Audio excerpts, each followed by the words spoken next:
Chapter 720. At the headquarters of the Black Star Corps, the fleet returned triumphantly with the spoils of war. The players had earned a huge amount of rewards, and their empty wallets were filled up again. Most of them came back to spend. This large-scale military operation had quite a huge impact on the players. This was the first large-scale battle that the Army players had participated in version 3.0. After this battle, the players had basically gotten used to version 3.0 and understood the goal of the main storyline and the current galactic situation. In the forums, there were countless discussions about this battle. This was the first large-scale galactic battle that the Black Star Corps participated in 10 years later, and it was quite memorable. This battle was also recorded in the Galaxy Chronicles by the players. On August 4th, year 704 of the Galaxy calendar, the Black Star Corps joined forces with Section 0 to attack the Bloodshed Land forces in the Constar system and return victorious. The Galaxy Chronicles was an important document that all the players had participated in writing. It recorded what the players had seen and heard, and it formed the story of the various regions in the galaxy. Even if they did not personally experience the story, some of them were still keen on checking the various galactic news to supplement the events in the Galaxy Chronicles. Although it was only version 3.0, the Galaxy Chronicles had already recorded a lot of information. It was divided into subdirectories according to the star fields, organizations, and people. In the Shattered Star Ring, the Black Star Corps was naturally the organization and storyline that the players were most familiar with. Han Shao and the Army had a special subpage, and the players recorded the development stages of the Black Star Corps according to the time. From the Blue Star to the current Star Cluster organization, even the various events in the 10 years after the version update were recorded in detail for the new players to understand. A spaceship left the spaceport of the Black Star Corps headquarters. The 100 or so people on the spaceship were players who planned to head to Clint. They had contacted each other on the forums and decided to leave together. Hate the Sky and a few of his friends were among them, enjoying the benefits of the Black Star Corps for the last time. They had spent most of the rewards from this battle. I didn't expect to stay in the Black Star Corps for so long in the blink of an eye. I really don't want to leave now. In the corner of the cabin, Hate the Heavens was browsing through the records of the Black Star Corps. For some reason, he felt a little melancholy. He turned around and looked out of the porthole. The enormous headquarters of the Black Star Corps was getting further and further away. The players had watched the growth of the Black Star Corps since version 1.0. They had accompanied the Black Star Corps for 2 versions. The achievements of the Black Star Corps today were all thanks to them. The records of the Chronicles carried the memories of all the players fighting together, and they couldn't bear to part with them. Zhang Hentian looked around at his companions. Most of the players on the ship were gamblers. They did not change factions because they wanted to experience the unknown storyline. Instead, they wanted to fight for the hidden benefits that Clint might have. Thus, they were not as sentimental as him, who was a fan of the storyline. Don't think too much. My judgment won't be wrong. Seeing that Zhang Hentian seemed to be nervous, a person beside him patted his shoulder and said with a smile. Zhang Hentian turned around. The ID above this person's head was Summer Night Flower. Summer Night Flower was the initiator of this team. He believed in himself and was also prepared to change factions. He took the initiative to contact these players who were interested in joining Clint. As he was the one who analyzed the benefits of joining Clint, the players on the ship seemed to see him as the leader. I'm not nervous. Zhang Hentian shook his head. Summer Night Flower smiled, clapped his hands, and got the players on the ship to look over. He said loudly, "Our destination is the West Wind Star System. Bloodshed Land has many strongholds there, and their forces are the most stable. They're recruiting soldiers on a large scale. This is our chance to join Clint and become the main storyline of the Clint faction." Everyone responded in 2s and 3s. Everyone, believe in me. We won't lose out. Summer Night Flower smiled. Looking at the 100 or so players, he was a little excited. He felt like he was a pioneer. Along the way, Summer Night Flower and the others changed galactic flights a few times. After a long journey, they finally arrived at the West Wind Star System and came to the recruitment office of Bloodshed Land. After handing in their files, They followed the officer onto a troop transport ship and headed to a stronghold on a planet. Bloodshed Land would also replenish their troops locally. With the flag of the Tyrant and Clint, there would definitely be people joining. The galactic residents were very free, especially at the border of the West Windstar system. There were many foreigners and were not loyal to the Amethyst civilization. On the troop transport ship, thousands of galactic warriors were lined up neatly and being inspected by the officer. Summer Night Flower and the other players were mixed in. The officer browsed through their resumes. Suddenly, he stopped in front of Summer Night Flower, frowned, and said with surprise, "You're all members of the Black Star Corps? Why did you join us?" Summer Night Flower thought for a while and replied, "We hope to seek better development in Bloodshed Land." "Oh, you made the right choice." Although he said that, a look of contempt flashed across the officer's eyes. The members of Bloodshed Land were basically all tough guys, and this officer was no exception. He had always looked down on people who joined the enemy for benefits. "All right, you're all members of Bloodshed Land now. When you reach the stronghold, there will be missions for you." The officer then turned around and left. He felt that he had to report to his superior that the members of the Black Star Corps had joined the enemy. Summer Night Flower clenched his fists excitedly and said softly, "Did you see that? I was right. Being part of the Black Star Corps will allow us to receive special attention from Clint. The earlier we join Clint, the easier it will be for us to be valued." Seeing that it was a good start, the players who followed him could not help but be overjoyed. At this time, a notification popped up on their interface. "You have activated a new faction, Bloodshed Land. Current relationship. Indifferent, you have activated a new faction, Clint Kingdom. Current relationship. Indifferent, Summer Night Flower and the others were just about to be happy, but the notifications were far from over. The following notifications stunned them. Your Grade S main storyline mission, Secret War, Section 0, has failed. You have received a new mission, Secret War, Bloodshed Land. Your accumulated mission rating has been reset to 0 and will be recalculated. You have joined the opposing faction of the Amethyst civilization.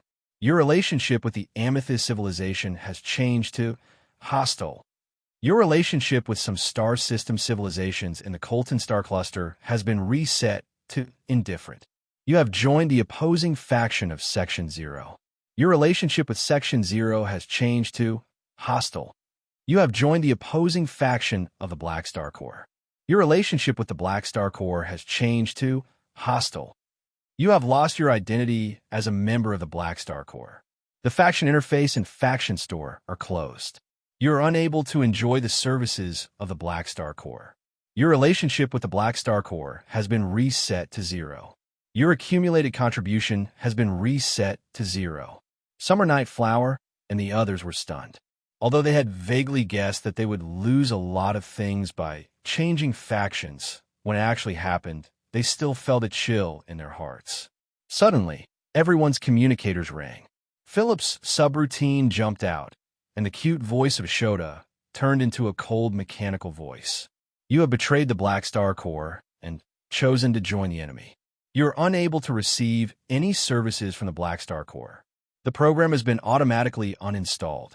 Uninstallation complete. The next moment, the Philips subprogram disappeared from their communicators. It looked like it had been uninstalled, but it was actually hidden and turned into background surveillance. If they had only joined a neutral faction, this would not have happened.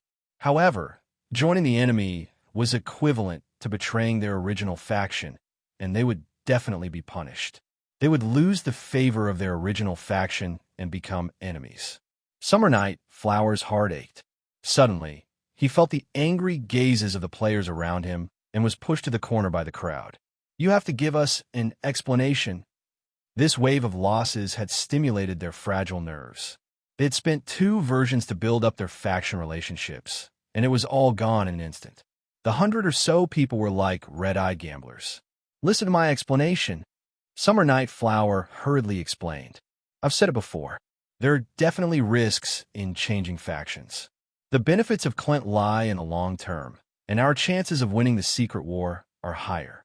Furthermore, we have fewer people, so no one will fight for resources. The most important thing is that we can build connections with a universal civilization. This is all potential for the future. We have to give up the benefits in front of us in order to gain long-term benefits. This is an investment. Do you understand investment? Everyone had come for Clint's future development, but the huge loss had made them lose their minds. After hearing Summer Night Flower's explanation, they calmed down a little. Summer Night Flower struck while the iron was hot and said, "Don't worry, we've lost the favor of many factions in Colton. Actually, the loss is not that big because we'll be developing in Clint's territory in the future. There will be less competition and more resources. Even if we have to climb up from the bottom again, the benefits in the future will be greater. Just you wait. Sooner or later, more people will join Clint for the sake of becoming a universal civilization. We'll be in the lead." The 100 or so players all had different expressions. These people only wanted to earn benefits and not lose. However, they had already boarded the pirate ship, so they could only trust Summer Night Flower and walk down this path. Seeing that everyone had calmed down, Summer Night Flower heaved a sigh of relief. Among the crowd, only Zhang Hentian was the calmest. His goal was a different storyline, so he could accept the loss calmly. Seeing the gamblers around him worrying about the loss, he felt a little amused. At the same time, Summer Night Flower and the others did not know that at the moment of their betrayal, a new mission had suddenly been placed at the top of the mission list of the Black Star Corps. Summer Night Flower and the others' information appeared on the wanted poster. Bounty mission, Army's wanted poster, mission introduction. The Black Star Corps will not tolerate traitors. Any member who kills a traitor will be rewarded. Mission requirements: kill or capture the traitor alive. Reward depends on the target's strength. This mission can be repeated. Not only the players, but the hundreds of millions of Black Star Corps members could also receive the wanted poster. It was like the Army had issued a job to the internal members. Releasing a wanted poster was inevitable. This was the standard procedure for most organizations to deal with traitors. Although Han Xiao valued the players and gave them enough freedom and benefits, there must be a punishment mechanism. Otherwise, his own faction would be like a sieve, and the players would be able to defect to the enemy whenever they wanted. If the Army did not draw a clear line, he would be the scapegoat in the end. That would be even more troublesome. Someone betrayed us. It's actually a group of players. I thought it was NPCs. Summer Night Flower? Isn't that the guy who said that the Clint faction is good? Is he trying to set an example? Sure.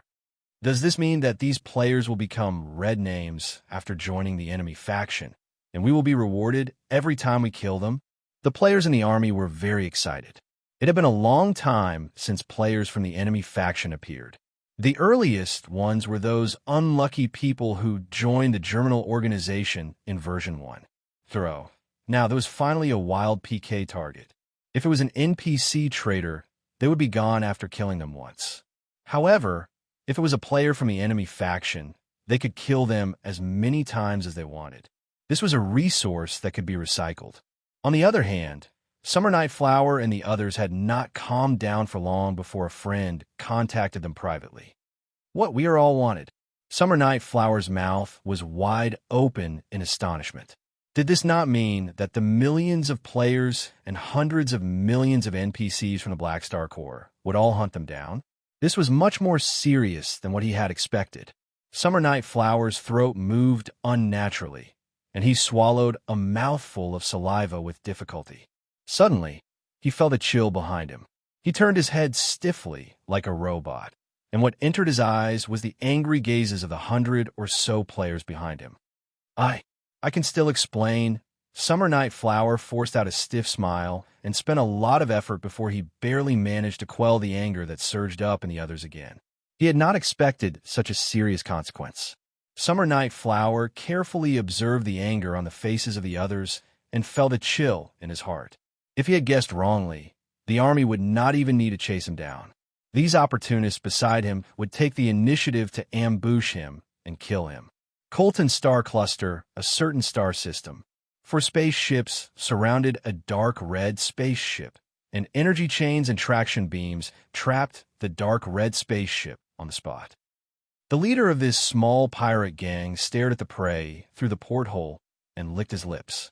A hint of greed appeared on his malnourished face, and his subordinates behind him were also overjoyed. Due to the rise of the Black Star Corps, the pirates in the Colton Star Cluster had become more and more difficult to survive. The name of the Black Star Corps had even frightened the big pirates. A small pirate gang like theirs was like a mouse, and they could only keep a low profile. This time, they had finally found a spaceship that was alone, and this pirate gang hurriedly followed to rob it. Found it. This is a Red Fairy grade spaceship. It's very valuable. One of his subordinates looked up the model of the dark red spaceship online and was pleasantly surprised. The pirate leader clenched his fists excitedly, and with the thought of seizing the dark red spaceship, he hurriedly threatened through the communication channel. Don't run and don't fight back. Otherwise, we will destroy your spaceship. The people in the dark red spaceship seemed to be frightened, and the spaceship obediently stayed where it was without any intention of fighting back. The pirate leader's heart was finally at ease. He controlled the spaceship to slowly approach and extended his mechanical arm, preparing to dock with the dark red spaceship. At this time, the dark red spaceship suddenly erupted with a high-energy reaction, and a red energy wave exploded in the shape of a ball. In the blink of an eye, it swept past the 4 spaceships and passed through them as if it was invisible. The smiles of the pirate leader and his subordinates froze on their faces. Thump! Thump! The next moment, all the pirates on the 4 spaceships fell to the ground. Their smiles were still there, but their eyes had lost their luster. Their spirits were crushed in an instant, and they became corpses. Gray shadows were pulled out of the corpses by an invisible force, turning into rolling fog and flying toward the dark red spaceship, gathering in a fair hand. Hela was expressionless as she absorbed the dissipated soul energy. Her Esper ability had grown slightly. She could absorb the remnant spirit energy of the dead to strengthen her own Esper ability. She did not have the opportunity to do so when she was on Floating Dragon Island, and she had only broken through the threshold of Grade A through hard work. Now that she had officially entered the universe, there were no restrictions, and there were plenty of opportunities to kill people. She picked up this method of increasing her strength. In terms of growth, Hela's potential might not lose to normal players. However, she would not pursue power like she did in her previous life, killing planets one after another. Sister, what do we do with these 4 spaceships? Aurora controlled the spaceship and asked. On Floating Dragon Island, other than training her Esper ability, Aurora had also learned a lot of supplementary knowledge and knew how to pilot spaceships. Take them with you. Maybe Han Xiao will use them for modification. Hela did not care much about the spoils of war. She secretly recalled the battle earlier. She had been sparring with Ames all this time, so she did not know how high her actual combat strength was. I seem to be quite strong, Hela thought to herself. The galaxy was far away, and the road was long. Chapter 721. As a famous Beyond Grade A organization, the location of the hidden Red Robe Abbey's headquarters was publicly known. It was located in the Jellic Star Cluster and was known as the Palace of Hidden Spells. The Palace of Hidden Spells was an enormous palace floating in the universe. This palace itself was Austin's Mage Tower, and it was used as the base of the hidden Red Robe Abbey. A Mage Tower was an important piece of equipment for mages. Be it in battle or research, it could be used. As the Mage Tower of a Beyond Grade A mage, it was said that the Palace of Hidden Spells had 48,000 runic arrays and had perfect attack, defense, movement, life support, energy, and so on. Furthermore, its projection could be seen in hundreds of secondary dimensions, and it could leave the main universe and enter the secondary dimensions at any time. In terms of equipment quality, Austin's Palace of Hidden Spells surpassed Orange equipment and reached the level of universal treasure. It was the highest grade of gold equipment. The spaceship slowly approached the Palace of Hidden Spells. Han Xiao and the other 2 looked through the porthole and observed this famous mage palace from afar. The Palace of Hidden Spells was grand and magnificent. It was built with adamantine and mithril as its foundation and decorated with all kinds of colorful magic crystals. It was like a dreamlike cosmic castle, with many layers and many sub-towers scattered around it. Magic radiance surged like tides and enveloped the luxurious palace, covering it with colorful mist. Countless energy arrays were distributed on the protective shield, absorbing dark energy from the universe and flashing with complicated rune circuits. How magnificent! Fu Ding had a look of admiration. How magnificent! Marian's tone was respectful. So rich. Han Xiao squeezed out an envious voice from between his teeth. His focus was obviously different from others.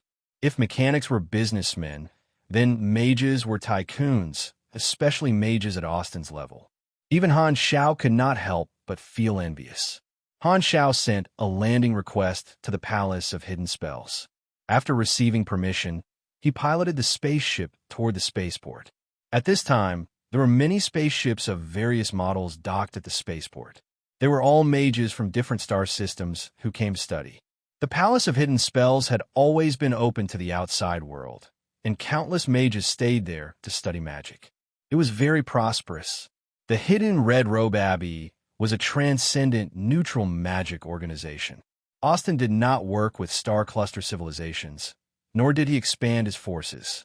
He allowed most of the Order mages to join the Hidden Red Robe Abbey to cultivate, share their knowledge, and increase their membership level, allowing them to browse more advanced magic knowledge.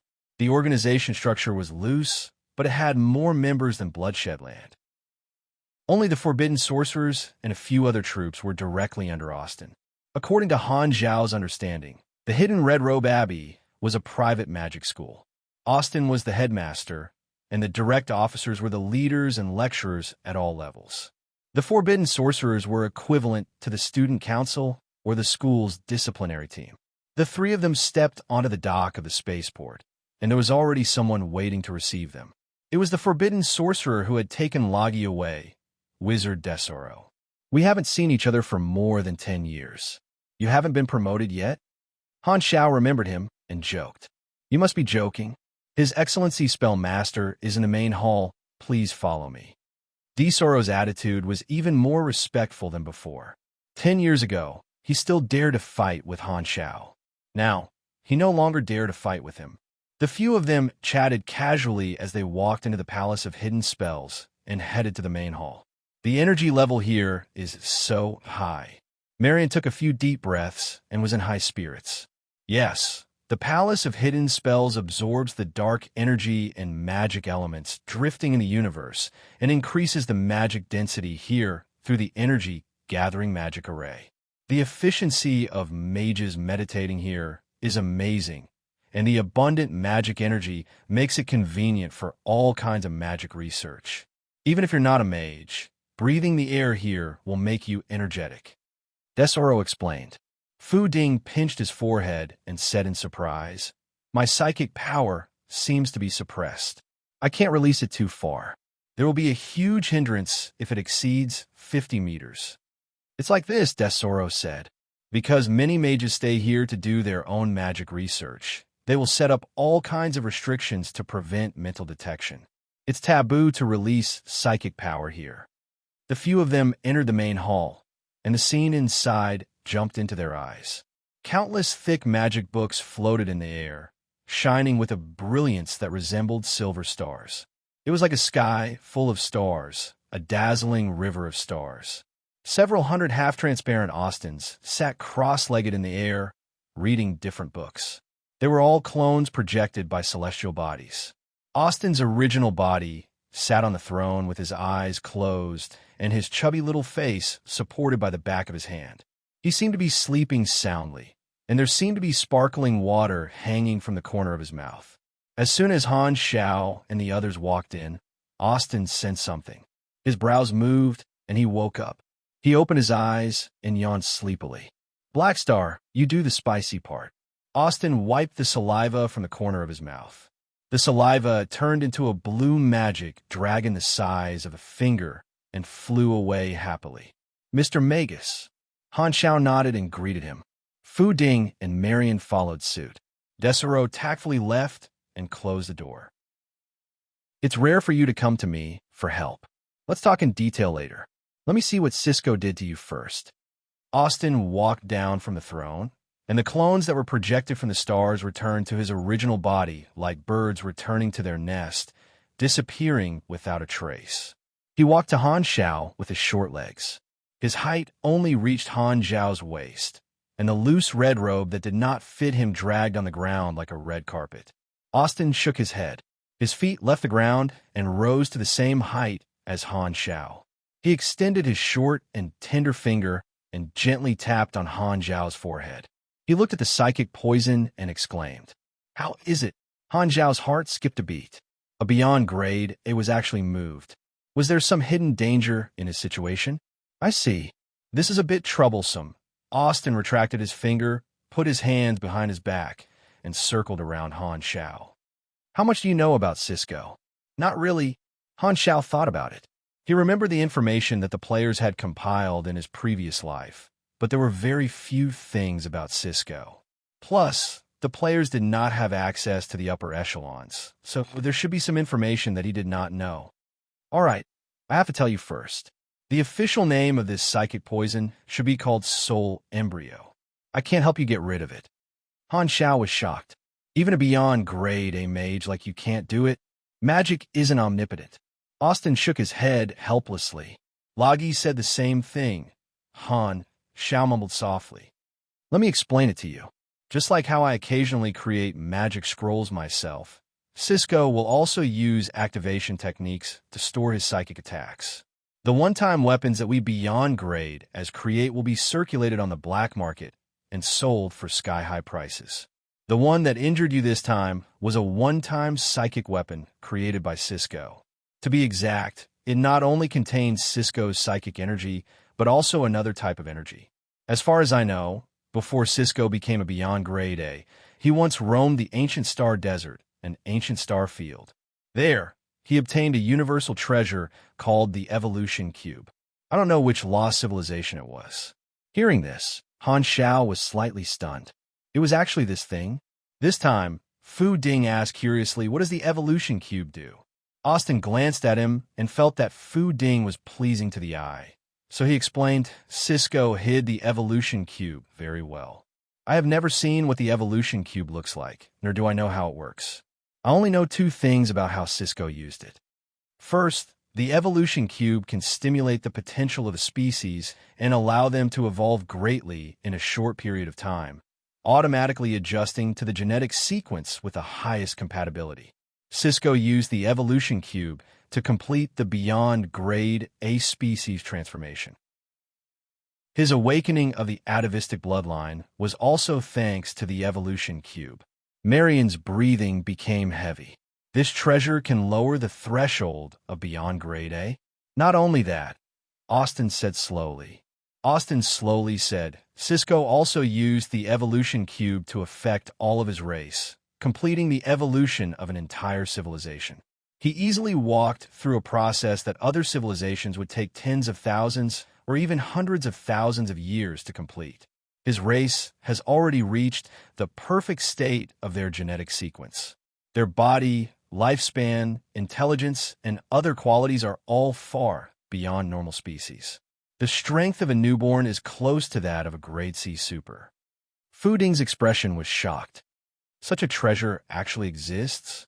This is too unbelievable. Won't the other organizations covet such a powerful thing? Of course, there are people who are tempted. The Arcane Church took the initiative to approach, and Cisco made a deal with them. He was willing to use the Evolution Cube to serve the Arcane Church in exchange for the protection of the entire civilization from the Arcane Church. Originally, Cisco's civilization was just an ordinary star system civilization, but it developed rapidly and showed signs of becoming the next star cluster civilization. Although there are already star cluster civilizations in his area, Cisco has the support of the Arcane Church. His competitors do not dare to openly suppress him and can only watch as he rises. Han Xiao nodded. This was similar to the information he had. Cisco was focused on leading his civilization and managing his own territory. He did not like to participate in the conflicts of other regions. He felt that with Cisco's personality, the possibility of him participating in the secret war was very low. Fu Ding was somewhat impressed. It sounds like he's the hero of his own civilization. Austin did not deny it and continued. The second effect of the evolution cube is to increase mental strength. The upper limit is unknown, so Cisco's psychic power is unbelievably strong. In terms of mental strength alone, it's even higher than mine. Most importantly, the power of the evolution cube is entangled with his psychic power, resulting in a special reaction, causing his psychic power to contain a strange life force. The psychokinesis poison in your spiritual brain is actually an embryo for nurturing a new soul. It's the secondary personality you speak of. This soul that hasn't been born, yet has already taken root in your spiritual world and is connected to your own soul. Although I can destroy it, your body will suffer irreversible damage, Austin said with a shrug. Irreversible damage means? Han Xiao asked carefully. I'm not sure. If you want to try, I don't mind. Austin laughed. Han Xiao felt a headache coming. Is there no other way? That's not the case. Austin smiled mysteriously. If I or Ames suffered the same injury as you, we would be able to recover easily. Han Zhao's eyes flickered, and he seemed to have understood something. You mean, although Cisco's psychic power is strong at the beyond grade A level, it's far from unsolvable. The mind of a beyond grade A super is extremely strong. As long as you can become a beyond grade A super, you won't need the help of others and will be able to recover on your own. Austin stared at Han Xiao with great interest and added, You know, if it were anyone else, I wouldn't have said such a thing to them, but you're different. I've long seen your potential. You might be able to become a beyond grade A super before you're corrupted and get out of this predicament. Actually, there's a simpler way. Han Xiao could not help but say, You can be the judge and ask Cisco for help. He'll definitely know how to resolve his own attack. You should have a good relationship with him, right? Nonsense, I don't know him. I'm not close to him. Austin denied it without thinking. Han Xiao rolled his eyes. Chapter 722.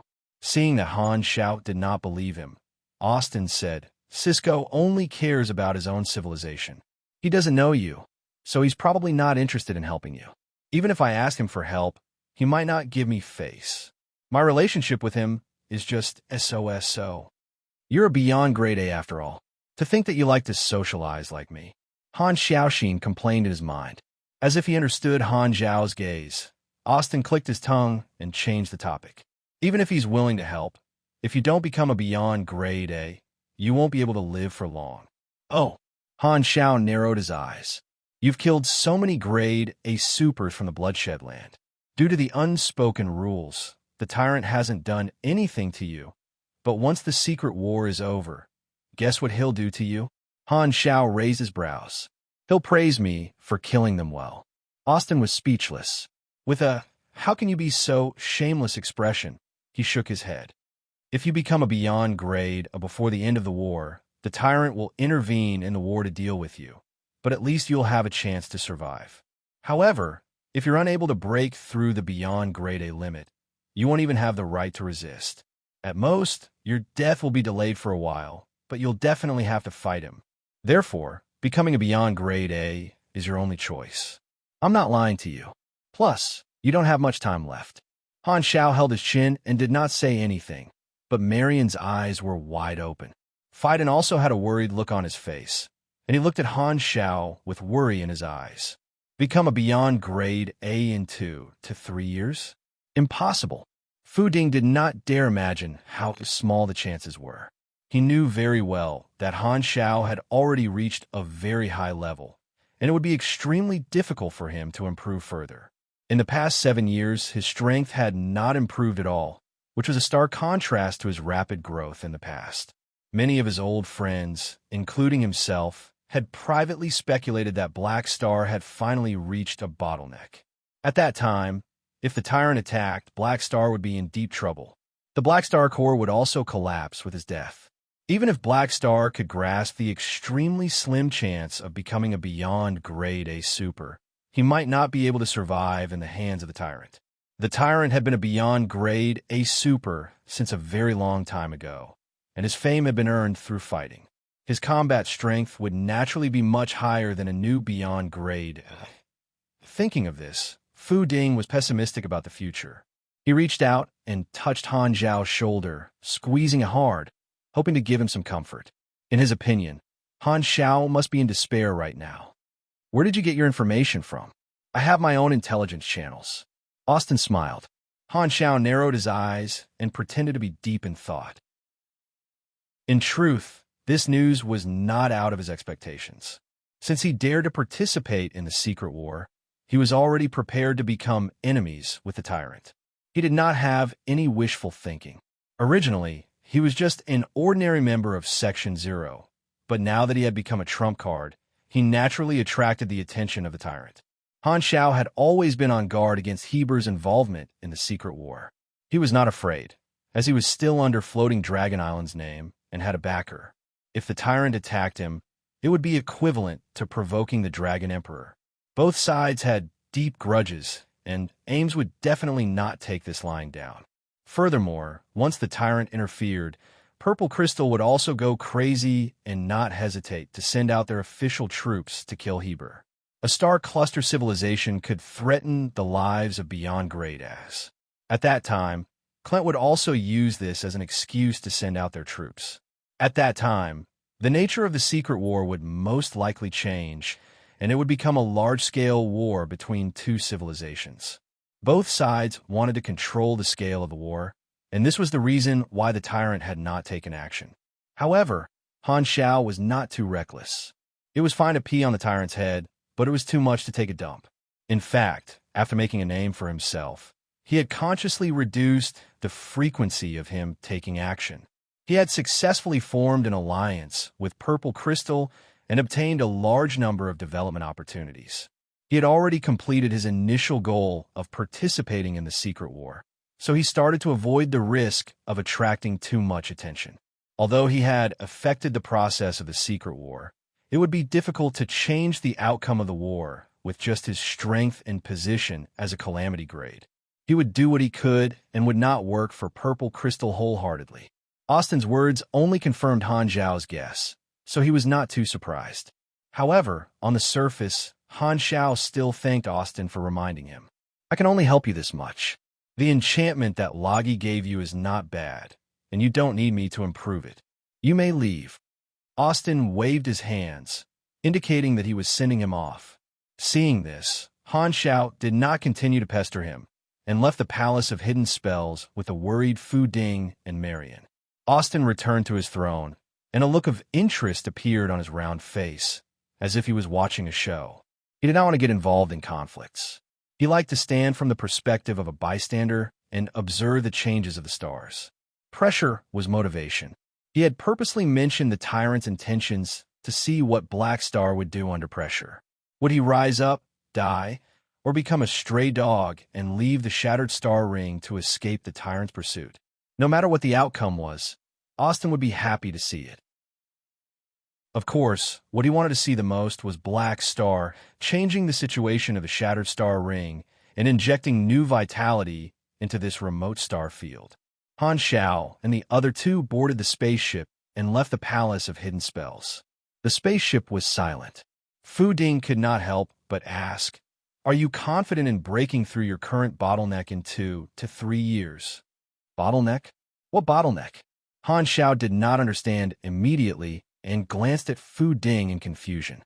He then understood what Fu Ding meant and shrugged. I don't know either. He naturally did not intend to reveal the interface. Then what do we do? The tyrant will definitely come to kill you. Fu Ding was a little anxious. Maybe we can find a way to borrow the evolution cube in Cisco's hands. Isn't that thing able to lower the threshold of Beyond Grade A? I don't think so. Han Zhao shook his head. Austin would definitely be able to invite Cisco, but he had no obligation to help him. Ames was a homebody and probably did not know Cisco well. Her face would not be useful. The evolution cube was Cisco's treasure, and it was not something that could be used as he wished. Han Zhao did not know Cisco, and Cisco would probably not be bothered to get involved. Furthermore, he did not have a real bottleneck. What he lacked was experience. Then what do you plan to do? Fu Ding asked with a worried expression. I'll take it one step at a time. With the return of the version 30 players, Han Xiao was confident that he could become a beyond grade A, but he could not explain it to Fu Ding. Fu Ding pressed on Han Xiao's shoulder and said with a serious expression, "If you really can't do it, give up on the Black Star Corps and escape to another star field. You can rebuild your organization, but your life is more important. Then, will you follow me?" Han Xiao joked.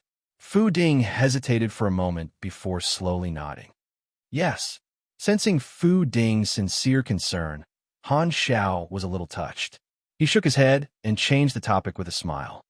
"Don't be scared by something that hasn't happened yet. We'll talk about the tyrant later. Right now, there's still a problem waiting to be dealt with. I have to find a way to suppress the psychic poison in my mind. Oh, it should be called soul embryo. With this thing around, I don't even dare use my energy. It's a pity that the Magus wasn't able to help." Fu Ding sighed. He just didn't want to help.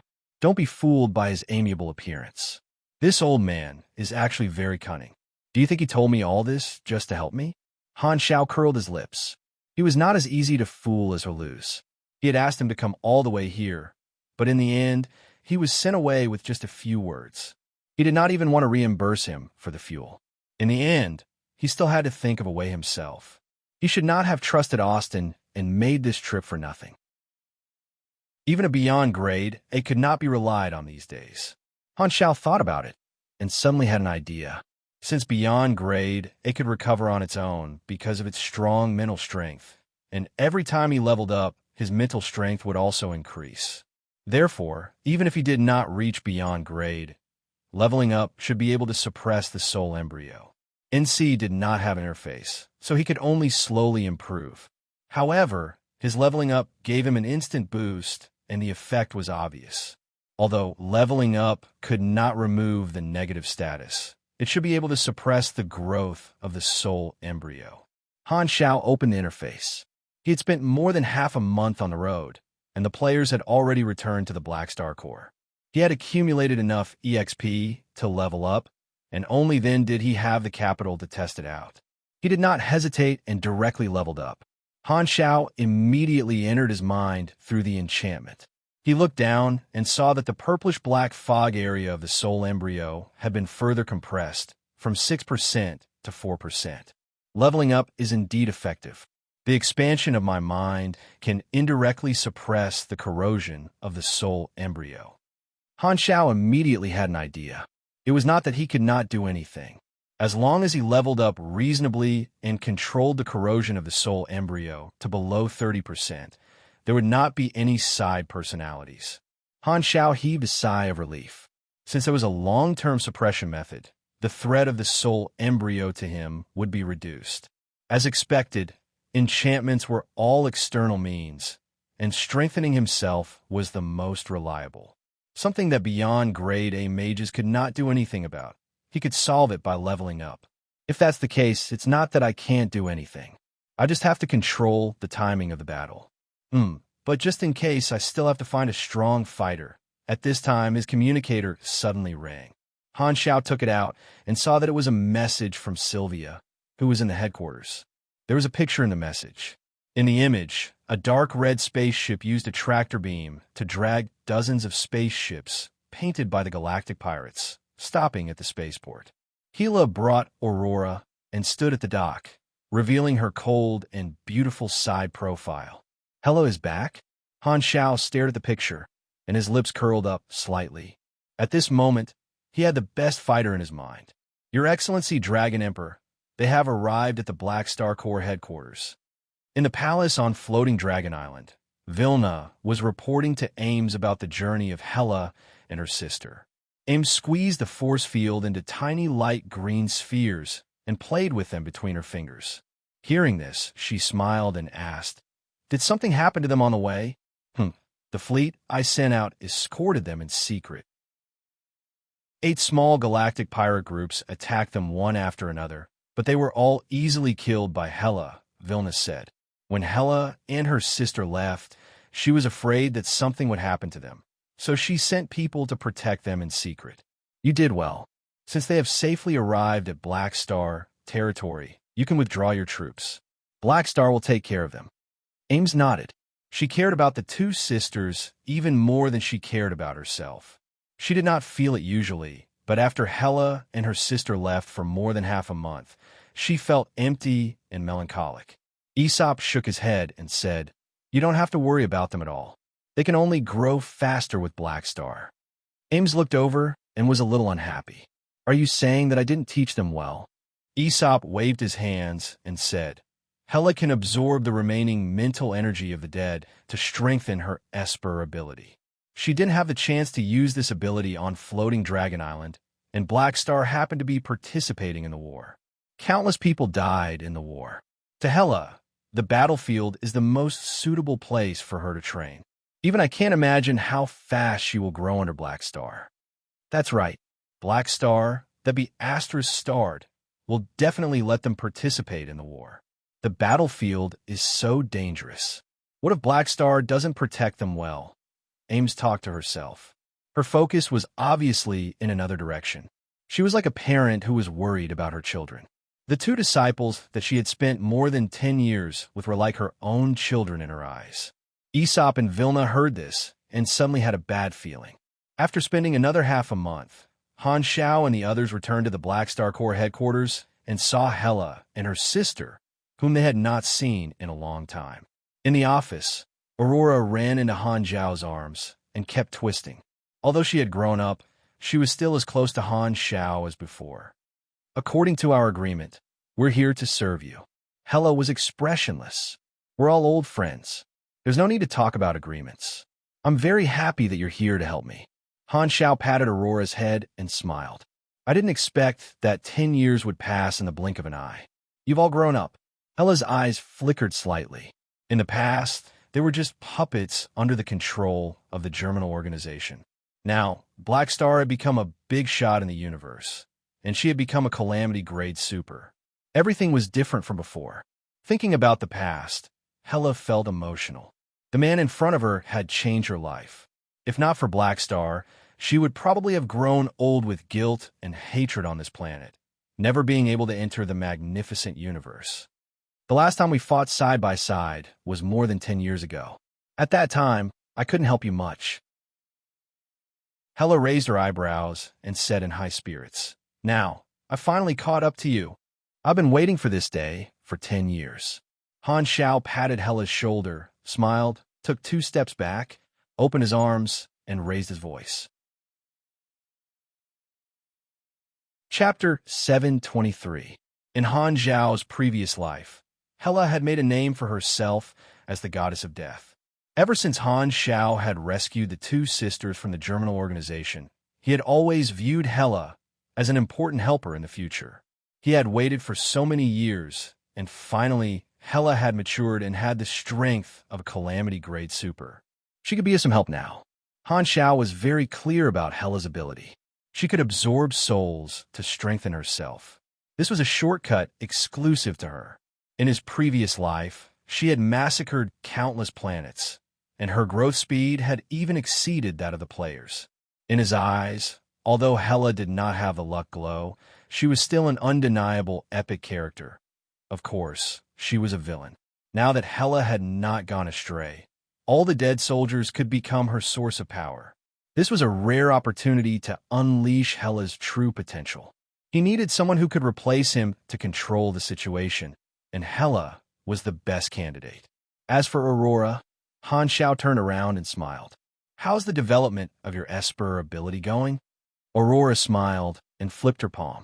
A dazzling golden halo appeared on her palm. "I'm not good at fighting, but I can heal any physical injuries.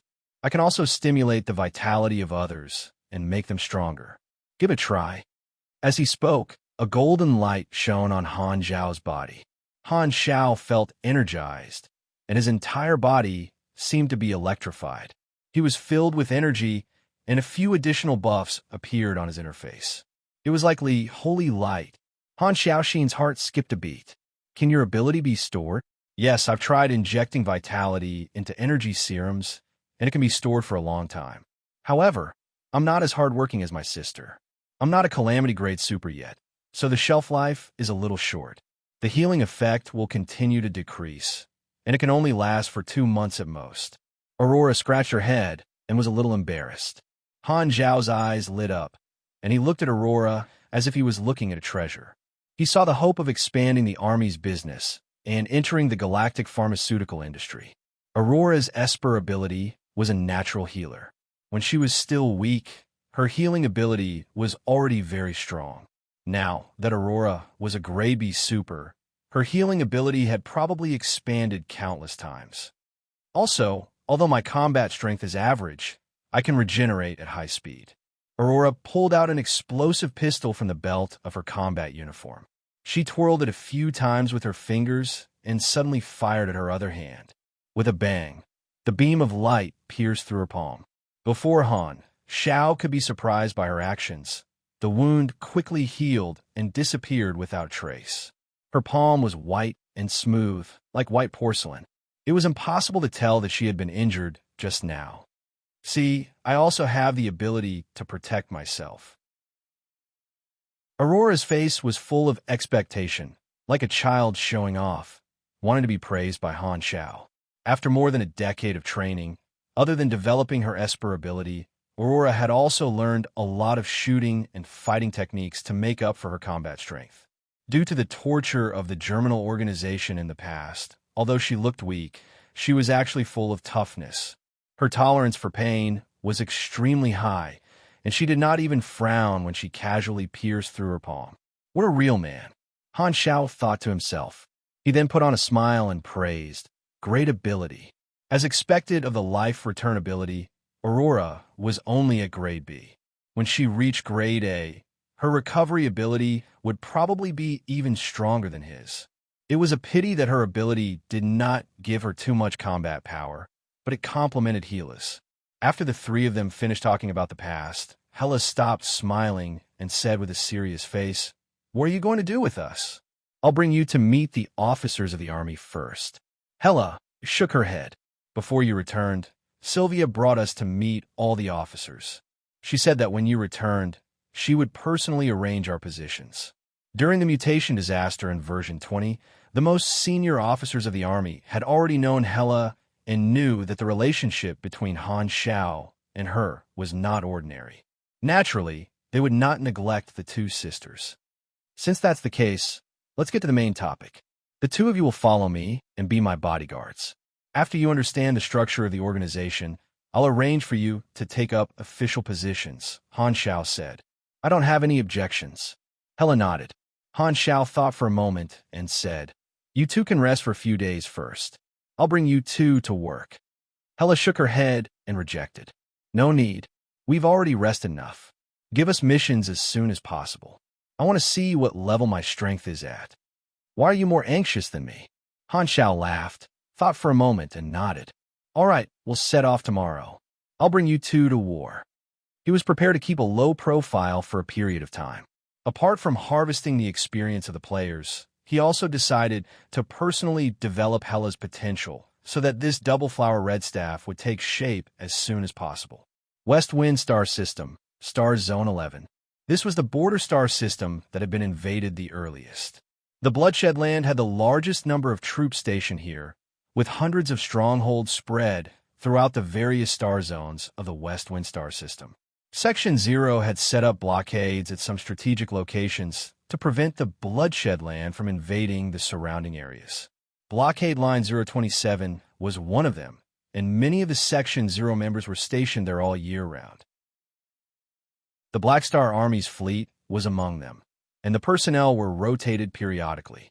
Other than the occasional large-scale military operations, the blockade lines were the places with the most frequent battles. The Bloodshed Land would attack the blockade lines from time to time, and the troops guarding the blockade lines would often send out small fleets to harass and attack the Bloodshed Land strongholds. The various blockade lines were the actual front lines. After the battle and the Constar system ended, the players began to explore freely. The 50% discount that Han Zhao had set up for them had never been revoked, and the requirement to continue enjoying the benefits was to continue participating in the battle. Therefore, in the month that Han Zhao had been traveling back and forth, most of the players had been scattered to the various blockade lines. There were countless battles there, and This was the normal way to proceed with the Secret War main storyline. There were also players who did not participate in the main storyline. Some went to do mercenaries, some went to explore, some focused on lifestyle classes, and some guild players bought all sorts of mining equipment and small transport ships to become miners on the resource planets under the Black Star Core. More than 20,000 players had gathered at Blockade, Line 027, and participated in the various daily combat missions. Not long ago, a Bloodshedland fleet had attacked the Blockade Line and returned in failure. The troops guarding the Blockade Line were cleaning up the battlefield.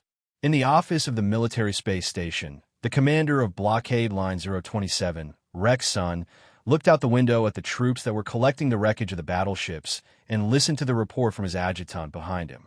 The enemy lost 86 small battleships and 19 heavy frigates. We lost 38 battleships, and in terms of personnel, the enemy is unknown. Our casualties are still being calculated, and the initial estimate is very small. Is it the work of the Black Star Core again? Rexon's expression was relaxed. Yes, the immortals of the Black Star Core destroyed many of the enemy's battleships. Because they did not need to retreat, we did not suffer any additional casualties. The adjutant swallowed his saliva. According to the battle report, many people used the charge cabin to board the enemy's battleships and directly detonated the charge cabin without considering retreating. Some people even carried nuclear bombs to board the battleships. They were simply too ferocious.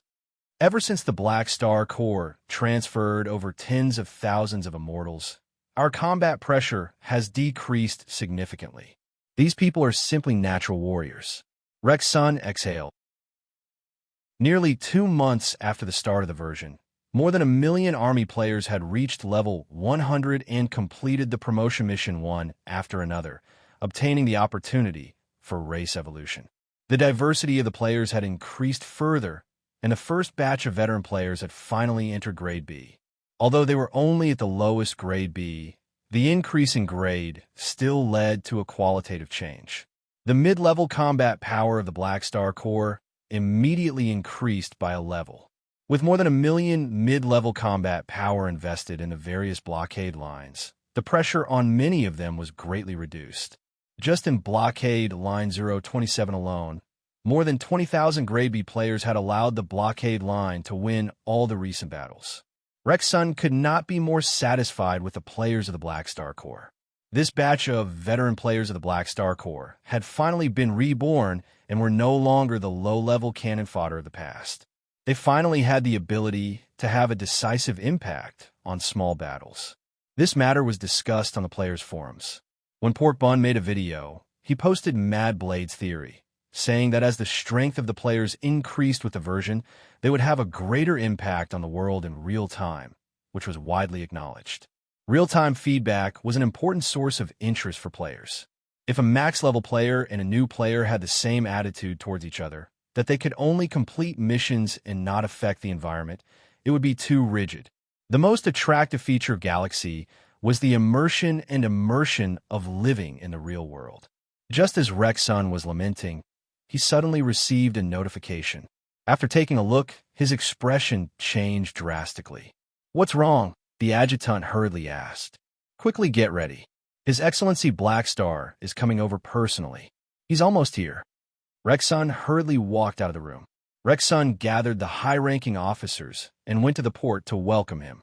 After waiting for a while, the Blacklight Stealth entered the port. Han Xiao had brought along the two sisters, Hela and Fu Ding. Fu Ding had wanted to come over himself, as he was worried about Han Xiao's mental state. Before Han Xiao recovered, he was prepared to follow Han Xiao, just in case. As soon as they got off the spaceship, Rex Sun and the others greeted them respectfully. To him, Han Xiao was a big shot that he could not come into contact with normally. Han Xiao had obtained the respect of all the members of Section 0 through his battle achievements. "You're welcome. I want to know the situation of the Bloodshed Land strongholds nearby," Han Xiao said with a smile. Rex Sun was flattered and hurriedly invited Han Xiao and the others to the battle conference room. He opened the tactical star map and introduced it. Han Xiao stared at the star map, nodded, and said, "Understood." I'm preparing to attack Stronghold 58. Stronghold 58 was the largest enemy stronghold near blockade line 027. There was a calamity grade guarding it, so Rex's son had never dared to have any thoughts about attacking it. Hearing this, he was secretly overjoyed. I need some helpers. Don't worry, all the credit will go to you, Han Xiao said with a smile. Rex's son nodded. I'll send the fleet to cooperate with you. Although Han Xiao was not his direct superior, Rex's son was not willing to let go of this opportunity to hug his thigh, not to mention that all the credit for eliminating the enemy's large stronghold would be his. Okay, we'll move out in a day. Han Xiao nodded. He had come to the blockade line battlefield this time to let Hela test her skills. Naturally, he would take the initiative to attack. Stronghold 58.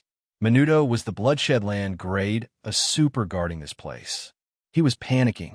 Not long ago, the spy had sent news that Black Star had arrived at blockade line 027, and he was the only calamity grade in the surrounding strongholds. Menudo felt that since Black Star was already there, he would definitely not mind getting rid of an ordinary calamity grade like him.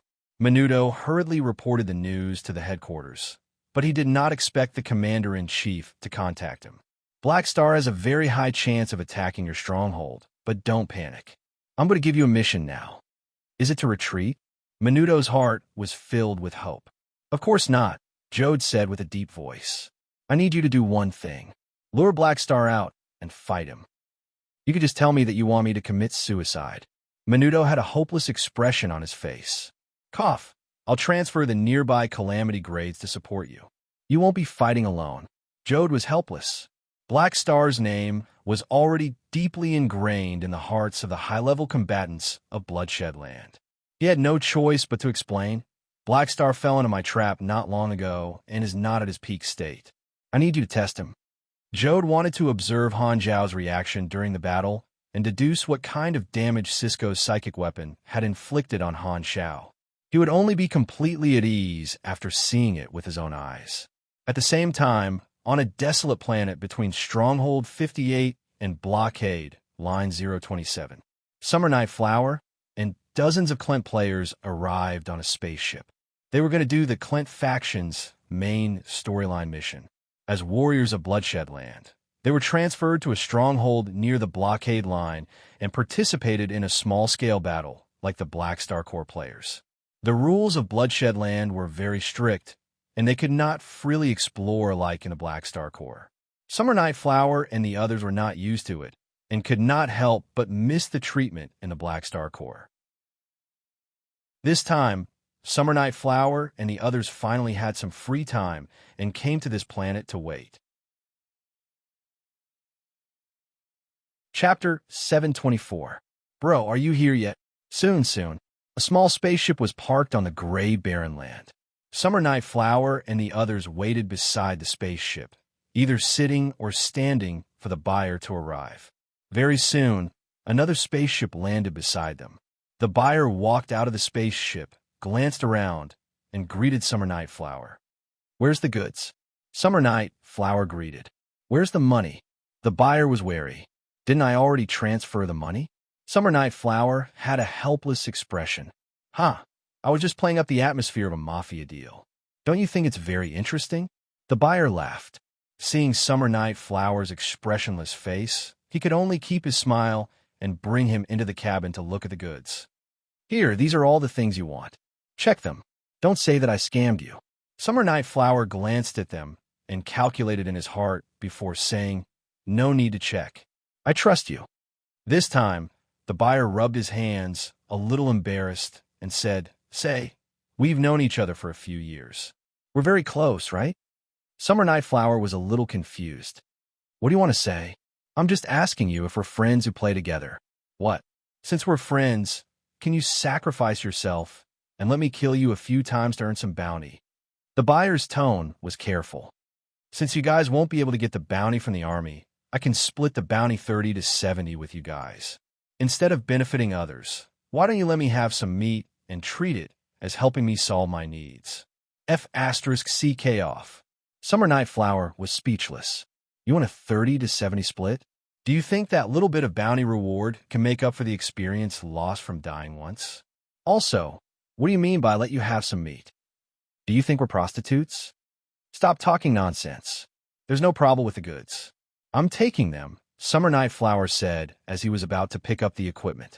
This time, the buyer suddenly grabbed his hand and chuckled. No, I think it's better if you let me keep them for now. What do you mean? You want to go back on your word? Summer Night Flower was furious. His companions around him had unfriendly expressions, and they surrounded him, looking like they were going to kill him and rob him. The buyer did not panic at all. He said slowly, I'm doing this for your own good. If you take the new equipment, you might be robbed later. Summer Night Flower suddenly had a bad feeling. At this moment, the sound of spaceships landing could be heard from outside. One after another, small spaceships landed on the ground, and a large group of players rushed out excitedly. The expressions of Summer Night Flower and the others changed drastically. He didn't even need to think to know that this group of people were here for the bounty. He turned and glared at the person who had bought it, his face full of disbelief. You actually betrayed me? See for yourself. The buyer curled his lips and took out his communicator. The location of Summer Night Flower's group was displayed on the communicator. Their coordinates were always being monitored, and this deal was no secret in the eyes of the nearby players. Why didn't I know? Summer Night Flower was dumbfounded. He suddenly remembered that his internal program of the army had been automatically uninstalled, and his heart was in pain. The Phillips subroutine of this group of players had been monitoring them in the background, controlling their coordinates, and sending them to the nearby Black Star Corps members at any time. It was like constantly reminding the members of the army that the traitor was here, so go and play with him. Summer Night Flower and the others were like sheep in a pack of wolves, attracting attention, but they did not know anything about this. Only the nearby players would know the coordinates. Summer Night Flower and the others had just arrived at Foothold 58 not long ago, so only the players at Perimeter 027 knew the coordinates. They thought that this was a mission notification and were used to it. No one posted on the forums, so Summer Night Flower and the others were kept in the dark. Suddenly, Summer Night Flower realized something, and his face was filled with shock. Wait, you knew that our coordinates were exposed, but you didn't tell me and didn't cancel the deal? Sorry, I'm a police officer. Speak human language. The buyer smiled shyly and said, Sigh, I have to make a living. Since you guys are already here, it would be a waste not to kill you. So, instead of letting others take advantage of you, why not let me take the bounty? I'll give you guys a 30-70 split. Summer Night Flower's lips trembled, and he could not say anything. He felt like he had just swallowed 2 kilograms of hot sh tea and was choking on it. Good lad. You had bad intentions from the start. This is a F** king trap. I treat you as a friend, and you want to mess with me? The moral degeneration of the world was getting worse with each passing day. Where was the most basic trust between people? If the angry gazes of the Clint camp players turned into knives, they would be able to cut Summer Night Flower into 1,000 pieces. Looking at the rapidly approaching players, Summer Night Flower's face was filled with grief and indignation. He suddenly raised his hand, and the buyer thought that he was going to fight out of humiliation. He quickly jumped back a few meters, but he saw Summer Night Flower standing where he was and raising 4 fingers. 64. The buyer's eyes lit up. Like a butcher sharpening his knife, he reminded kindly, remember to choose the resurrection point of your camp when you revive. Otherwise, you'll be killed again. Thank you so F** king much. The sound of Summer Night Flower's gnashing his teeth was like grinding metal with a steel plate. His grief and indignation were filled with helplessness, and heartache. His heartache was filled with compromises, and he was full of complaints against this society. Whoosh, whoosh, whoosh. A familiar white light flashed. Summer Night Flower's vision blurred, and he was already back at Foothold 58. His face was bitter, and his heart was even more bitter. I'm so tired. If I knew this would happen, I wouldn't have come to Clint. This thought appeared in Summer Night Flower's mind, but he quickly dismissed it.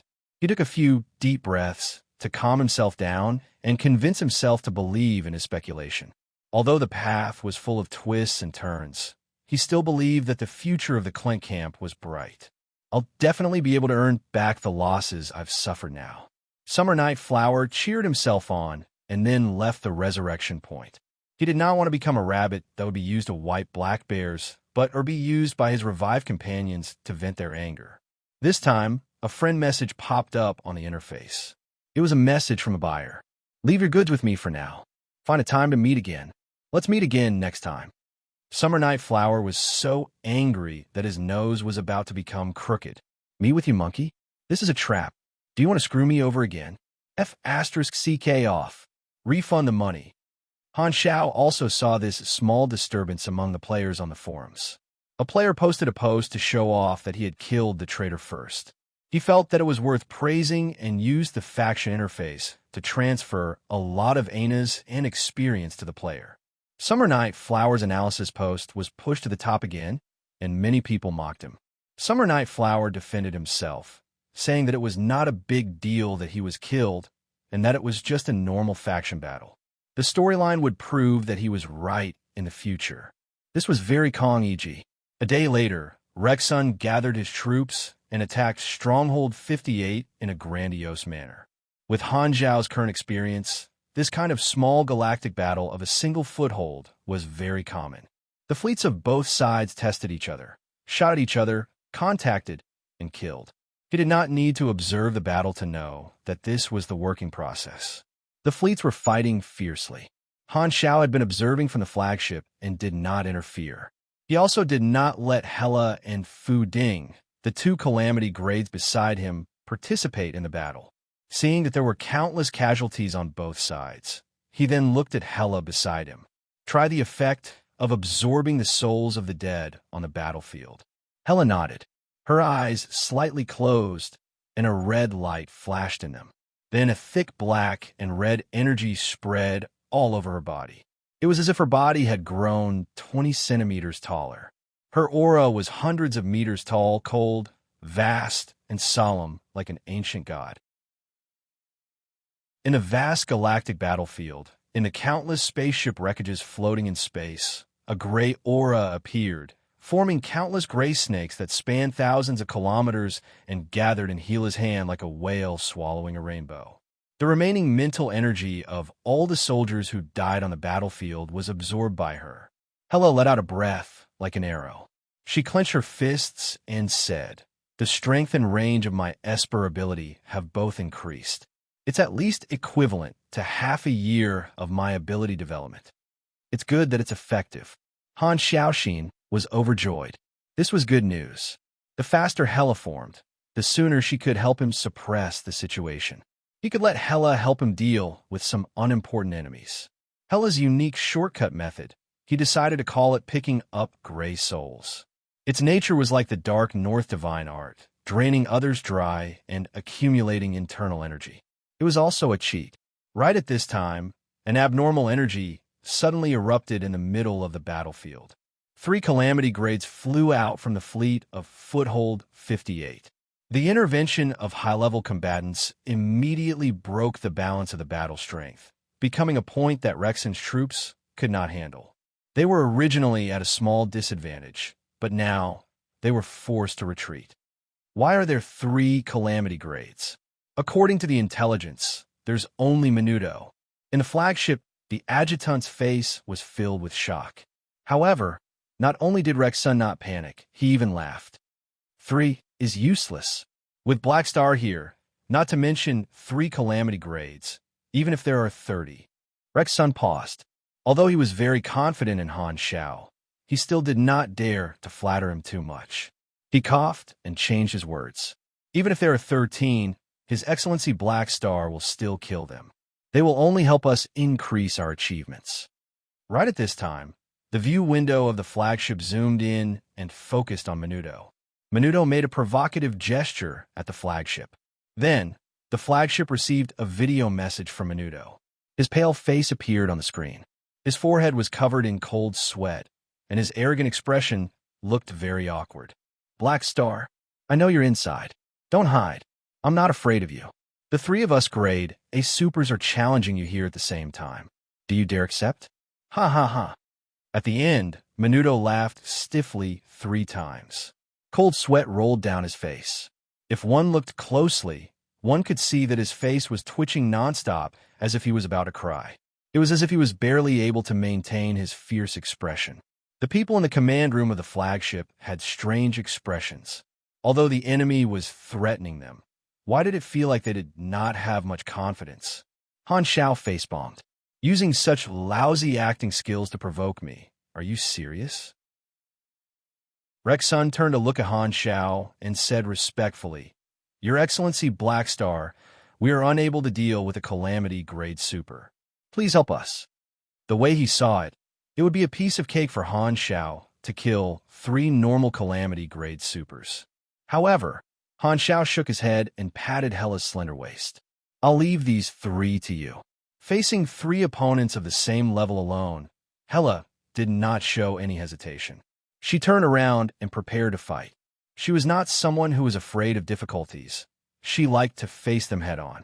Since Han Xiao could deal with multiple opponents of the same level, Hela treated him as her goal and had high standards for herself. Furthermore, she also wanted to fight a strong enemy to the death under enough pressure to test her actual combat ability among the calamity-grade supers.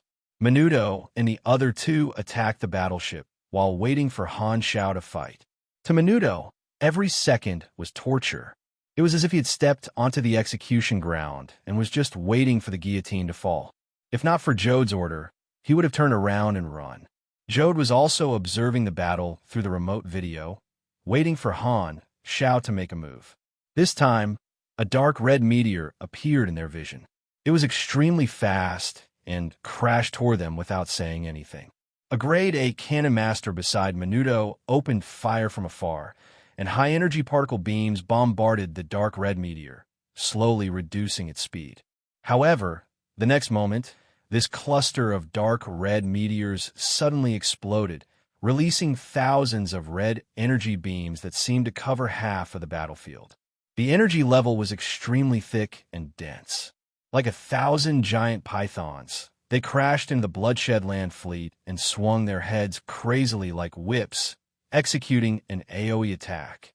Menudo and the other 2 were also swept by the dozens of red energy beams that were almost solid. Apart from carrying the usual energy attacks, such as heat and explosion, Hela's energy beams also shocked the 3 of them mentally. They felt their hearts palpitate and hurriedly backed off in shock. This energy is so strange. Just now, this energy beam was like a hand with suction cups, trying to suck away my mental state. After the tsunami-like red energy was released, Hela's figure was revealed. The black and red armor on her body was lightweight and focused on increasing energy release. She did not have a helmet, but a transparent energy membrane that covered her head. It had an internal life support system and a wide field of vision. Menudo was surprised. He had thought that it would be Black Star. Who was this woman? Is there such a person in the Black Star Corps? The intelligence did not show it. Is she a new officer who joined recently? She's very strong. I feel a threat from her. The 3 of them chatted in the communication channel and all felt the pressure. Jode, who was watching the battle remotely, was also confused. He sized up Hela carefully. He had never seen this person before. Black Star had actually sent her to fight 3 calamity grade supers alone.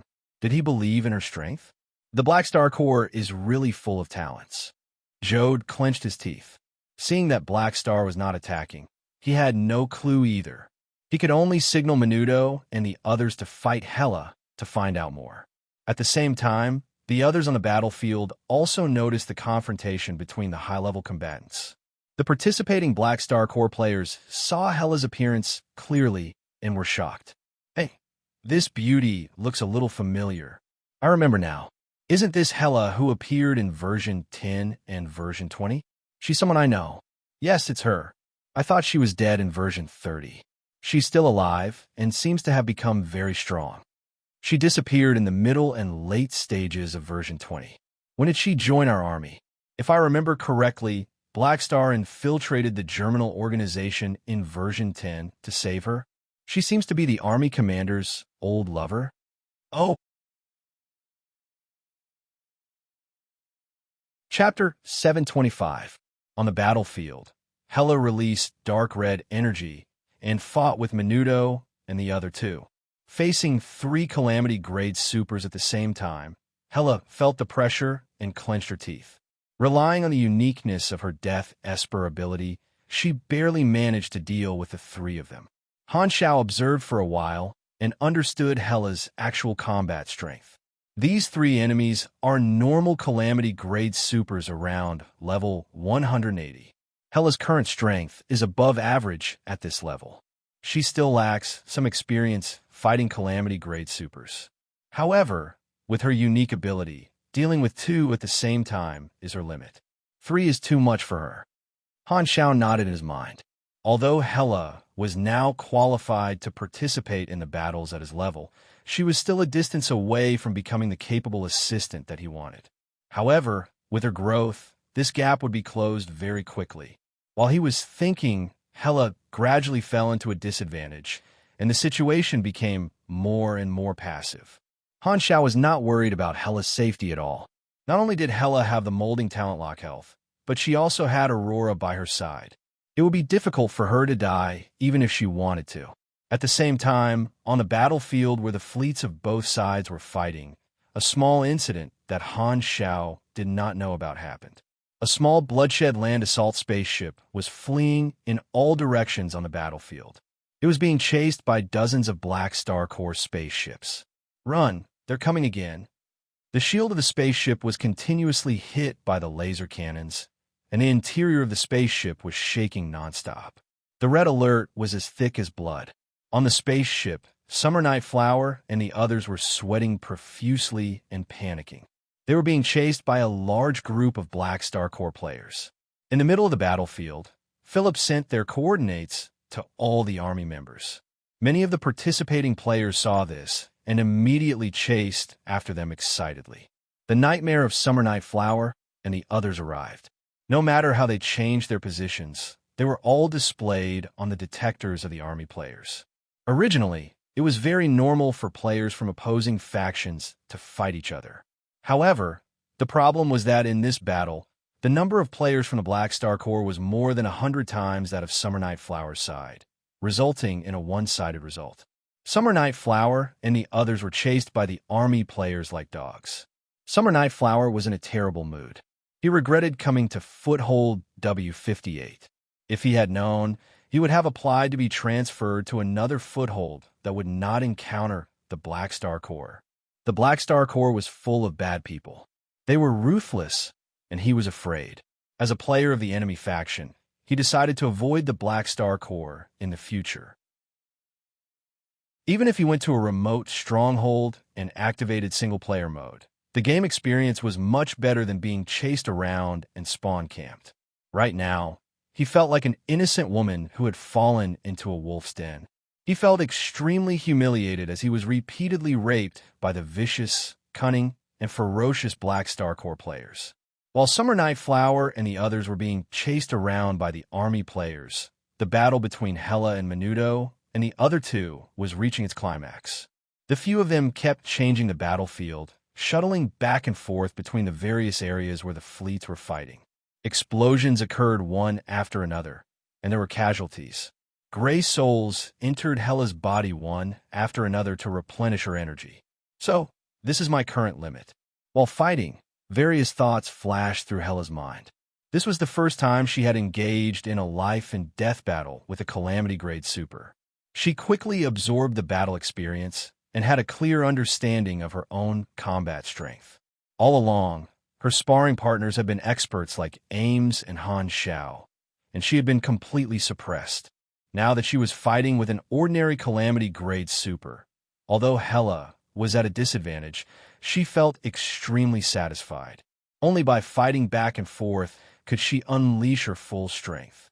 She seemed to be quite strong, but Hela was not satisfied with this.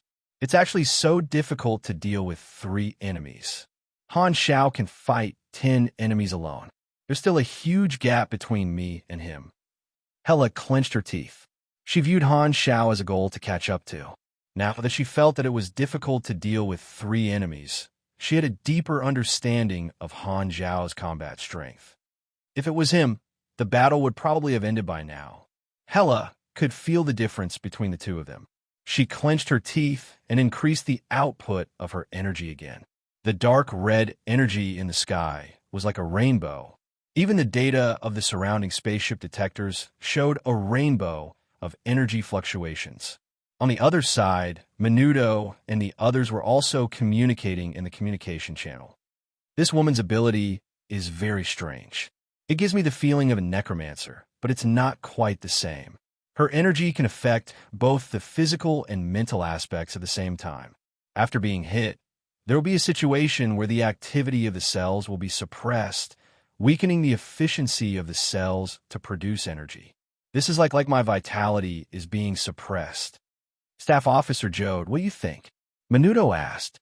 Jode, who was watching the battle remotely, nodded slowly and said with a serious tone, I've already saved the recording of her battle into the database. Although she's very strong, she's not the focus this time. Black Star is your target. But if he doesn't do anything, can we retreat?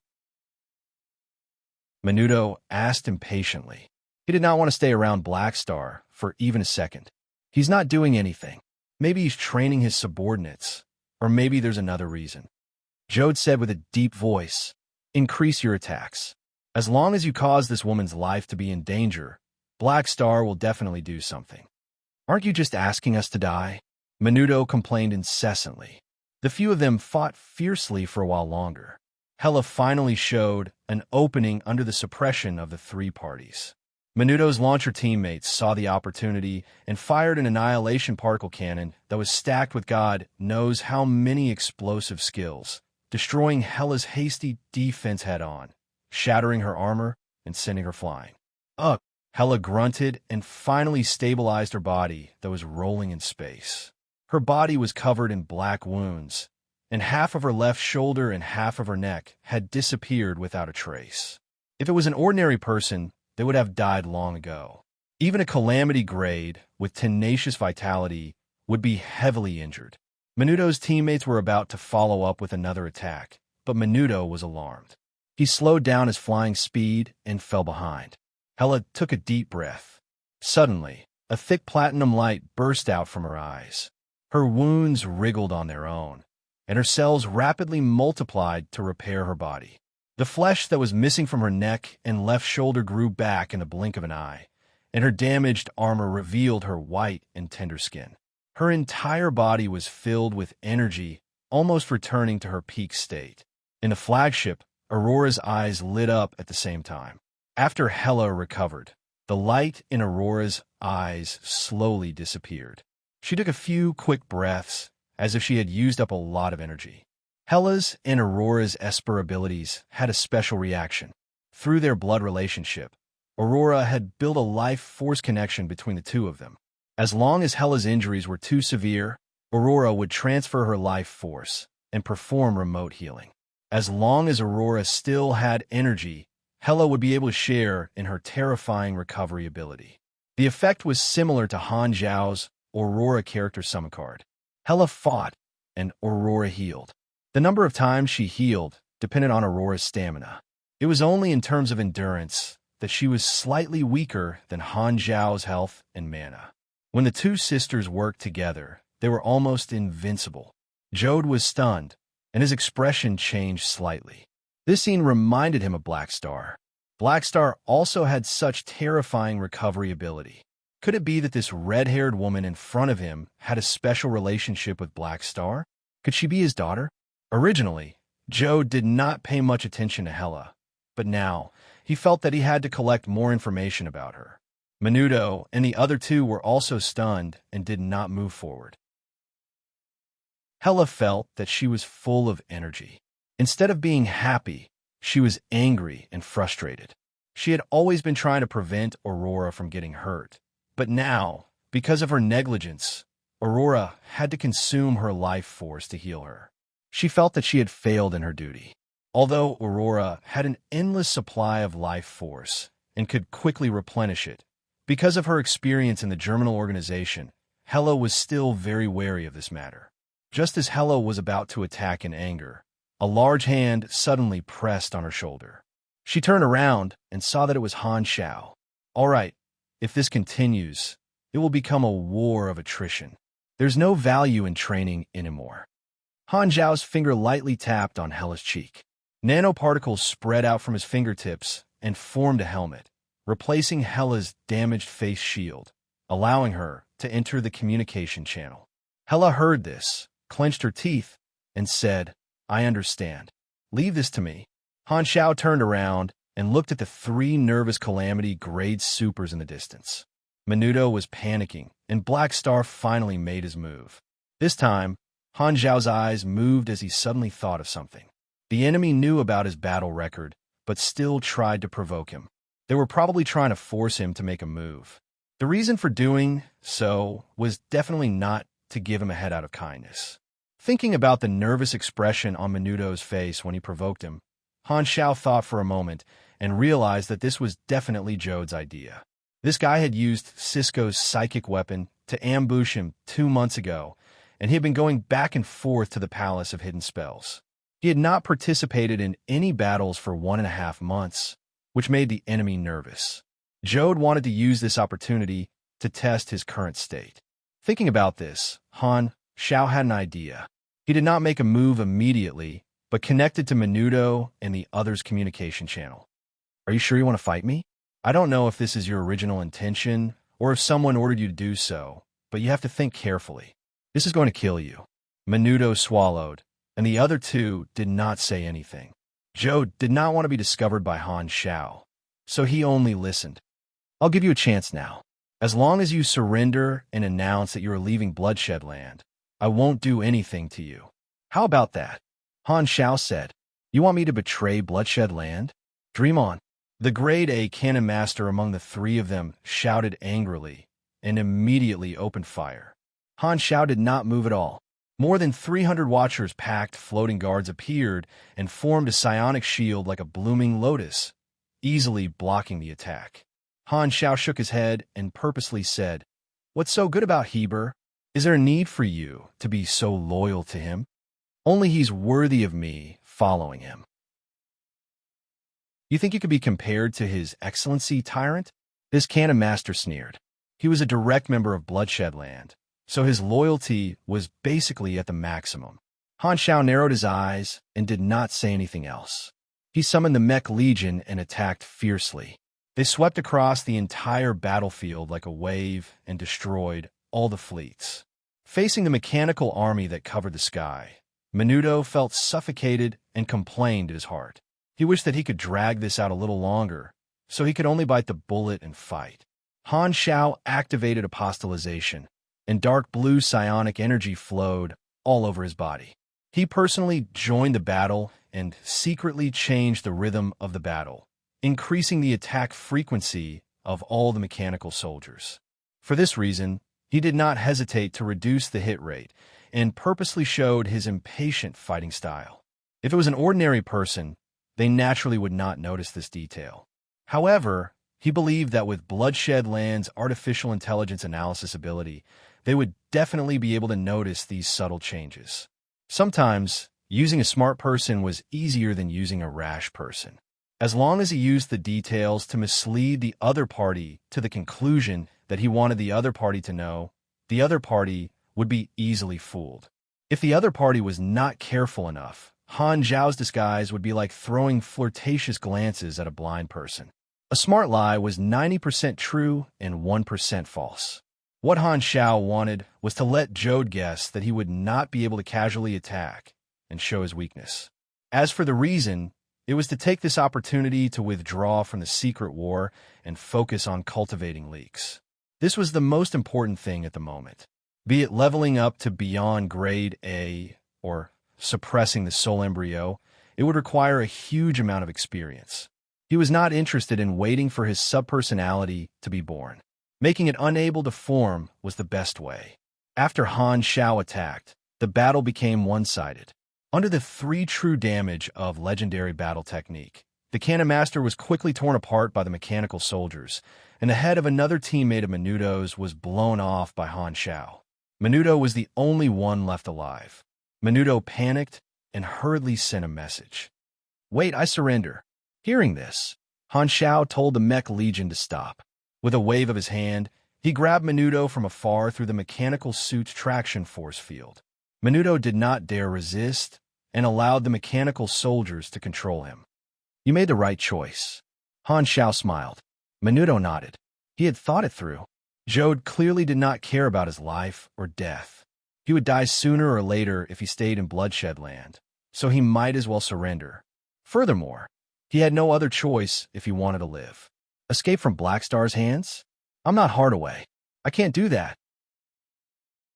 The high-level combatants of the enemy were all wiped out, and there was no suspense in the following battle. The excited Rexon led his team to destroy Stronghold W-58 and obtain the spoils of war. After Hela absorbed the remaining gray souls on the battlefield, she locked herself in her room and digested the experience of fighting with a Calamity grade for the first time. Jode was in the headquarters, analyzing the video of Han Zhao's attack. Losing a stronghold was not a big deal to him. What he was concerned about was Han Zhao's current state. Very soon, he found something strange. 2 months ago, Blackstar never tried to persuade anyone to surrender. He would only kill all of them when he met us. Even if it was only one Calamity grade, he would not show mercy. Why is he trying to persuade us to surrender now? Jode frowned, watched the video a few more times, and found something. In the past, Blackstar's Mech Legion battles were all precisely calculated, giving people a sense of seamless battle tactics. However, today the Mech Legion's attack frequency had obviously increased. It seemed like in order to increase the speed of their attacks, they did not hesitate to waste energy and gave up on a part of their precise calculations, resulting in many ineffective attacks. This change made him feel like impatient. First, he tried to persuade them to surrender. Then, he wanted to end the battle quickly. Jode thought for a while and suddenly had a flash of inspiration. Blackstar's actions were to reduce the battle time. Or rather, Blackstar did not want to make a move. These two details made Jode feel that he could vaguely guess Han Zhao's current state. Cisco's psychic weapon might have caused some kind of continuous damage to Blackstar, causing him to fight and worsen the damage. Thus, Blackstar was acting out of character. My guess should be right. Blackstar's threat had decreased. Chapter 726. The battlefield of the Secret War was too vast. A small battle on this front did not receive much attention, and only Jode was so concerned about it. Regardless of Bloodshed Land's reaction, after the battle was won, Han Xiao rejected Rexon's invitation to celebrate and took Hela to the other blockade line bases, providing her with more battlefields to pick up gray souls. Just as Han Xiao and the others were moving around the various battlefields, a new hot topic appeared on the forums. Many players who had attacked Stronghold W-58 uploaded videos, and Hela's reappearance reminded the players of long-ago memories. Originally, this was just a very ordinary battle video. However, when they thought about how Han Xiao and Hela were still together even after going through 3 versions, especially when they found out about the old relationship between Han Xiao and Hela in Galaxy Chronicles version 1.0, the topic inevitably turned to gossip. The various editors of the Shocking News department all showed their prowess. Shocking. Blackstar actually did such a thing to Hela. Old love rekindled? We're looking for a new love. A love that spanned 20 years. Boys will be silent. Girls will cry. Who is Blackstar's favorite woman? Counting the beauties he loved over the years. The players were the most interested in gossip. After all, they did not have to take responsibility in the future, so they started to fill in the gaps. The topic gradually turned from Hela to Blackstar. Try to dig deeper into his feelings. Han Xiao was now the most famous NPC in the hearts of the players in the Shatterstar Ring. He had a high status, a strong family background, and was quite handsome. Since version 1.0, the players had never been clear about his love story. They were extremely curious about the love story of the faction leader. Just by filling in the blanks, they could come up with more than a dozen CEO romances. Not only Hela, but all the known living female characters related to the Blackstar Corps, such as Ames, Sylvia, Arosia, and so on, became the object of intense debate among the players.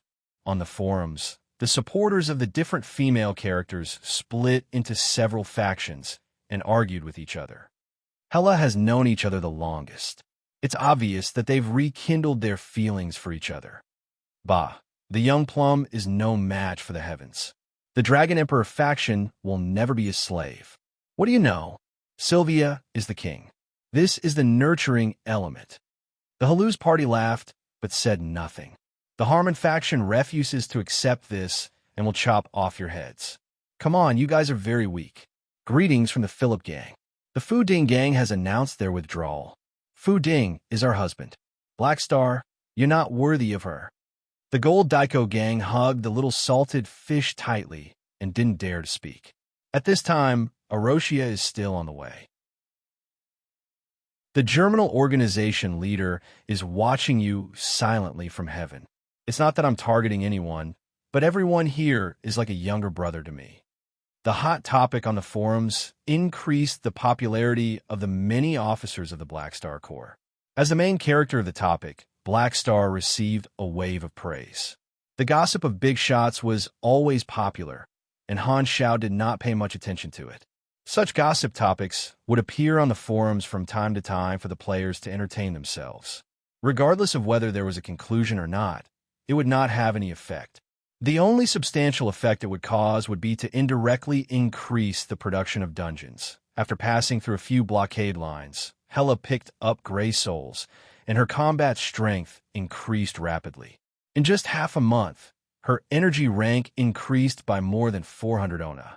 At her level, this growth speed was enough to shock 99% of supers of the same level. During this time, Han Xiao made a few moves. The spirit barrier and the enchantment on his body reduced the growth speed of the soul embryo by about half. The growth rate of the soul embryo increased from 4% to 9%. However, quite a number of army players had already reached grade B, and these people began to use their experience to learn class knowledge. In this half a month, Han Xiao finally gathered enough experience to reach level 220. Han Xiao stopped his journey, patted Fu Ding, and eagerly locked himself in the training room. Opening the interface, Han Xiao stared at the huge amount of experience and smiled in satisfaction. After 7 years, he could finally advance. It was not easy. Without hesitation, he invested all his experience in a leveling up. Apostle Mechanic leveled up to LV25, plus 240 energy, plus 3 STR, plus 4 DX, plus 5 Yendi, plus 10 INT. You have received 8 free attribute points and 1 potential point. After leveling up twice in a row, he was now level 220, once again stepping on the threshold of his promotion. The requirements for the promotion mission popped up on the interface. This time, Han Xiao did not even look at it. The mission completion card that he had accumulated for 7 years was finally put to use. Promotion directly. Use mission completion card. Confirm/give. Use. Target selected promotion mission. You have used mission completion card. Brink of death. Calculation complete. LV220 promotion mission completed. Promotion successful. Yendi bonus increased. 1 Yendi equals 175 HP equals 185 stamina this time. His Yendi bonus increased by 30 points, which was 5 points higher. A hot stream gushed out of his heart and spread throughout his body in an instant. Every cell in his body was excited, and Han Xiao could feel the increase in his vitality. Han Xiao focused. This promotion was still the race evolution that would occur once every 40 levels. He focused 120% and looked at the notifications on the interface. He had just taken advantage of Fu Ding's luck, so he hoped that he could draw some good options. You have taken another step forward on the path of evolution. Your life level has been upgraded, and your genetic code has been reorganized. You are closer to a new starting point in life. Race detected. Void Distorter human form. Randomly drawing 9 matching evolution paths. Drawing complete. Please choose one of the 9 options below as your evolved race. Warning. The evolution process is irreversible. Please choose carefully. Appendix: Evolution Path Characteristics Description: Void Rainbow, Energy Field Form. -38% compatibility, Void Jumper, Mutant Form. -44% compatibility, Void Magus, Spirit Form. -28% compatibility, Multidimensional Shadow, Mental Signal Form. -23% compatibility, Void Executioner, Human Form. -71% compatibility, Blade of Magamondo, Human Form. -57% compatibility, Void Star Pursuer, Human Form. -75% compatibility, Void Dragon, Highly Concentrated Hybrid, Human Form. -66% compatibility.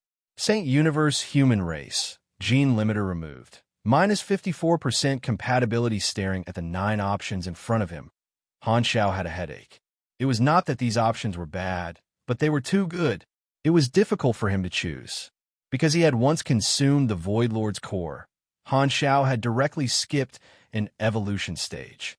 If not for that core, the options that appeared now would have been a species of the same level as the Void Distorter. But now, there were several options that were higher than the Void Distorter's evolution direction. Han Xiao first eliminated the first 4 options. These 4 gave up on the human form, and the compatibility was too low. They were not compatible with his ability. He was troubled by the last 5 options. Void Star Pursuer was the direct evolution direction of the current race, the Void Distorter. It was a cosmic life form that fed on cosmic radiation and the energy of the stars. Void Executioner was good at fighting, and it was in the upper middle chain of the Void life form system. It was equivalent to a high-level warlord that led a small army.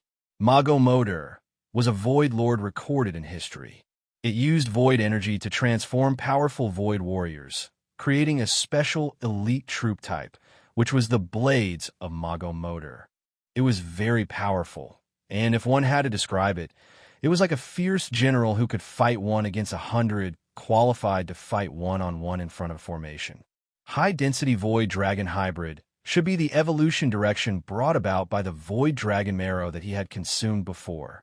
Han Xiao was not too sure about the final result of this evolution direction.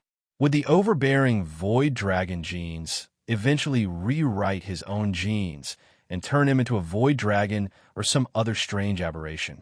The final, Holy Cosmic Human was one of the endpoints of the evolution chain of the cosmic human race. Removing the gene limiter was very tempting, as it would make up for a huge amount of attributes. However, compared to the Void system, which still had the potential to evolve, Han Xiao did not really want to choose this. Most evolutionary systems would have the effect of removing the gene limiter at the end, and the Void system was no exception. Which one should I choose? Han Xiao was in a dilemma and paced back and forth. He was getting closer and closer to Beyond Grade A. This might be the last chance for a race evolution before he reached Beyond Grade A, so he was very cautious. If I consider the increase in combat strength, the Holy Cosmic Human race is the best, followed by the Magamondo Blades. In terms of potential, the Star Chaser is the strongest, and the Executioner is the best. As for the Void Dragon Hybrid, the subsequent evolution of this chain is probably not suitable for me. After pondering for a while, Han Xiao finally chose to focus on potential, hesitating between the Star Chaser and the Executioner. The Executioner's evolution direction was toward the Void Duke and Void Lord, while the Star Chaser's evolution direction was toward the Void New Ancestor and Void Oracle's evolution direction. Race talents have very little effect on my combat strength. It's better to choose the more long-term potential. Han Xiao took a deep breath and made his decision. Selection complete. Race evolution. Evolution complete. Race changed to Void Star Chaser, human form. Molecular structure improved, organ structure strengthened, metabolism changed, adaptability increased, genetic coding optimized. Your potential has increased. You have received attributes, plus 154 STR, plus 179 DX, plus 323 END, plus 188 INT, plus 120 MYS, plus 70 CHE, plus 3,760 energy. Energy level bonus attribute changed. Han Zhao's senses exploded. It was like his soul had left his body, and his mind was clear, rising slowly, while his body was turbid, falling steadily. His body and soul seemed to be separated, but in reality, they were closely connected. His senses seemed to extend endlessly, and the range kept expanding, exceeding this star system, this star cluster, and this star field. It was as if he could see the entire universe in a single glance. Although this was just an illusion, it was so real that he experienced a super high-dimensional perspective for an instant. The next moment, a strong pulling force exploded, and Han Zhao's senses returned to his body.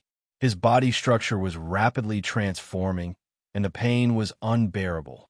However, during the transformation process, Han Zhao's senses became sharper and sharper, and he even gained a few more sensory fields, which gave him a few more ways to view the world.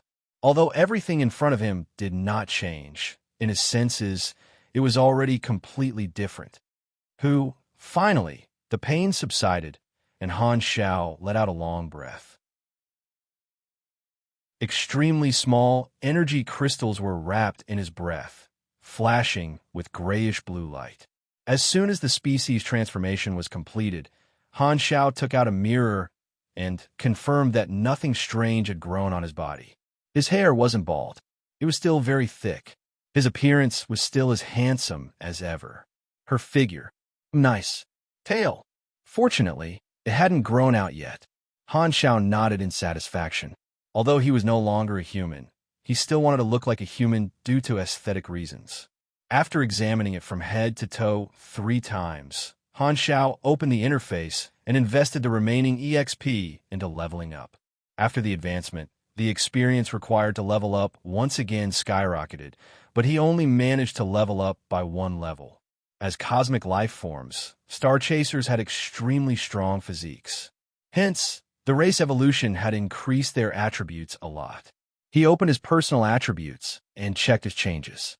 Level 221 main class, mechanic race, void star pursuer, human form. Stats 810 STR, 1316 DX, 1658 YND, 3455 INT, 654 MYS, 284 CHE, 1 LUK, free attribute points, 24 potential points, 15 HP, 456060 stamina, 382120 energy, 35,530 LV, 13 LV, 13 energy bonus points, plus 279 STR, plus 374 DX, plus 466 END, plus 544 INT, plus 308 MYS, plus 50520 stamina, plus 467% machinery affinity, super electromagnetic induction, energy rank, 29277 grade, a plus grade, A bonuses, plus 15 END, plus 12 all resistances, plus 15% highest attribute, plus 8%. Other attributes, plus 80 free attribute points, plus 10 potential points. Hello, Tank. Goodbye, Tank. The amount of HP he had was enough to make him want to vomit. Other than the fact that he had completed the race evolution, his energy had also broken through the 30,000 mark. He had obtained the bonus from the 13th level, which provided him with a few hundred attribute points. The effect of this promotion was very impressive, and the gap between him and the beyond Grade A realm was further reduced. Han Zhao hadn't enjoyed the thrill of a sudden increase in strength for 7 years. At this moment, he only had one thought: Shuang, you're dead. He entered his mind and took a look at the situation of the soul embryo. The growth rate of 9% had been suppressed to less than 1%. Steady, really steady. Han Zhao chuckled. You still want to be born? Wait for your miscarriage. Chapter 727. The Void Star Pursuer was a direct evolution path. It retained some of its old talents and had some enhancements. Among them, advanced void travel had been changed to void dimension jump, and it was no longer a short-distance teleportation skill. The Void Star Pursuer was a cosmic life form and could travel through space without the help of a vehicle. In the void dimension, They could change the curvature of space-time and use the jump mode to travel long distances. Therefore, they could stay in the void dimension for a very long time. This skill was a godly escape skill. Void distortion had been changed to strengthen void distortion.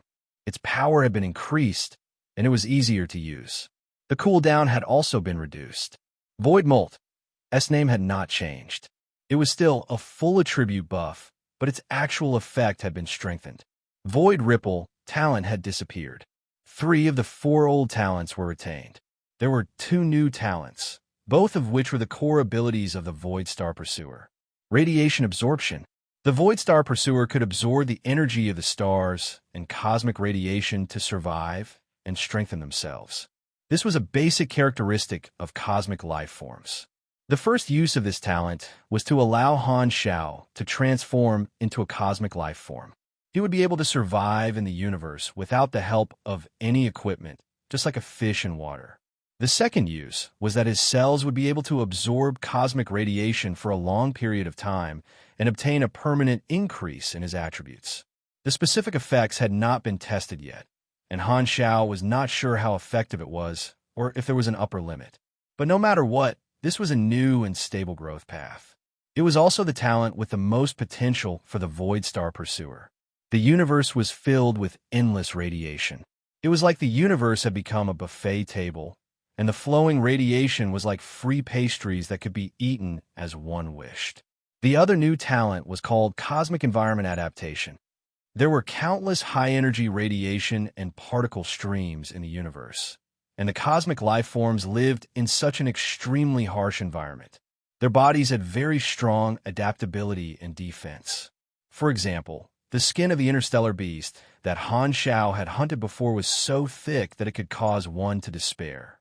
This talent had transformed Han Xiao's body into a cosmic life form, providing him with impressive defense, physical resistance, harsh environment resistance, and resistance to all kinds of heat, cold, and electric shocks.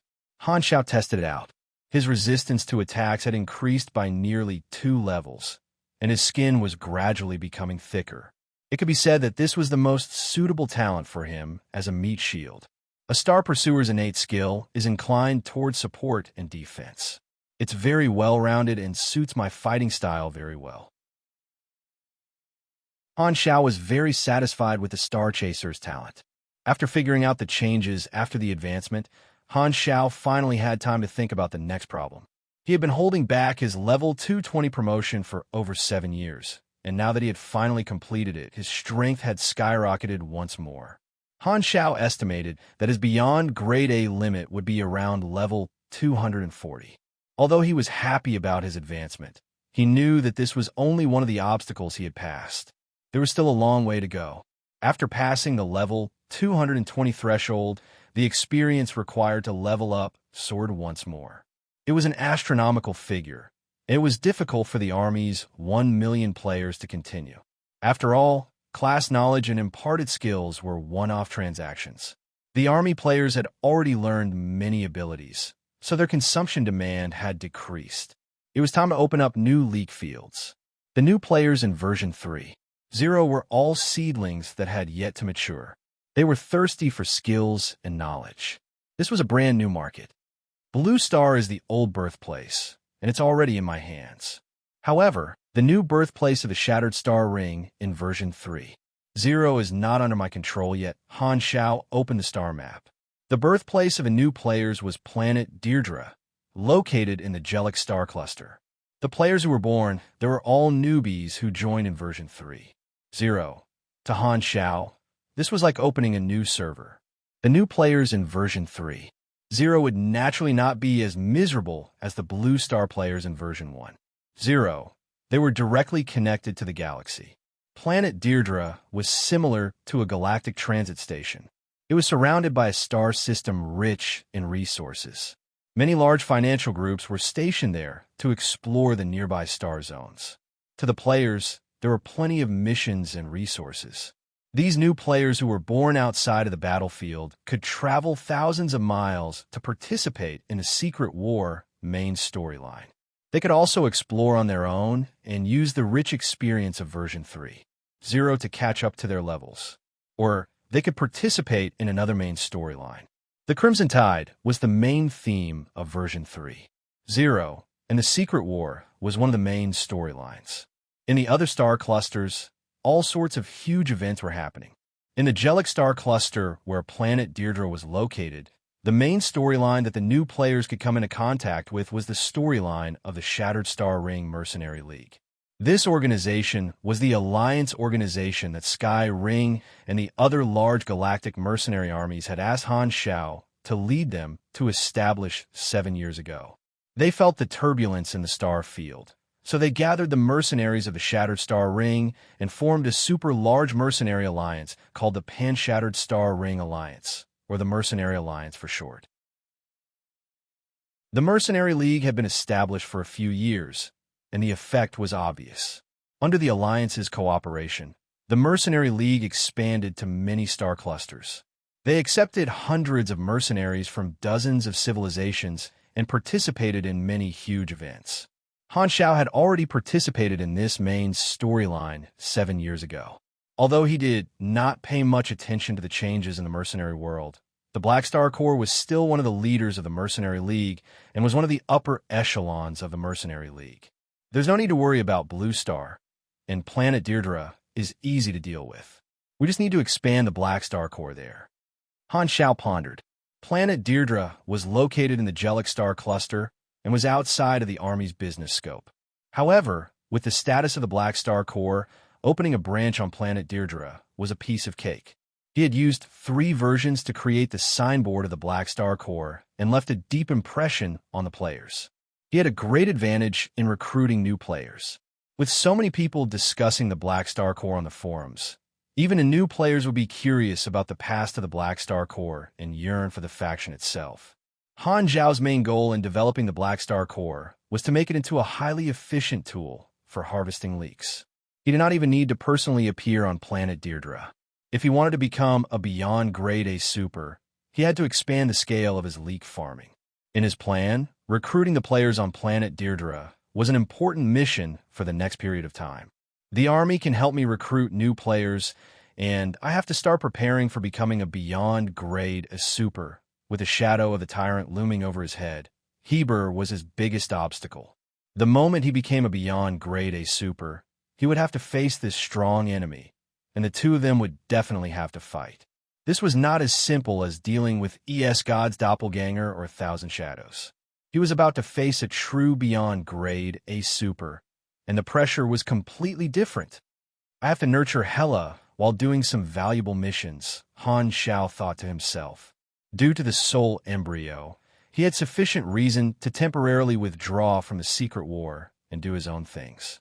Not only did he have to level up, but he also had to find a way to increase his combat strength as much as possible. He had to make sufficient preparations before becoming a beyond grade A super and obtain more talents to deal with the tyrant. Compared to others, this was his biggest advantage. He could actively obtain talents and continuously increase his combat strength without any bottlenecks. If only I could get Universal Treasure. Han Xiao sighed. He was very envious of Cisco's Evolution Cube, but he did not have a chance to borrow it. He also wanted to obtain a Universal Treasure that belonged to him. In his previous life, the players had recorded many records of Universal Treasures. In the later versions, there were even players who had obtained Universal Treasures. However, at the current stage, the locations of most Universal Treasures were unknown. Even if there were Universal Treasures with fixed locations, they would be heavily protected.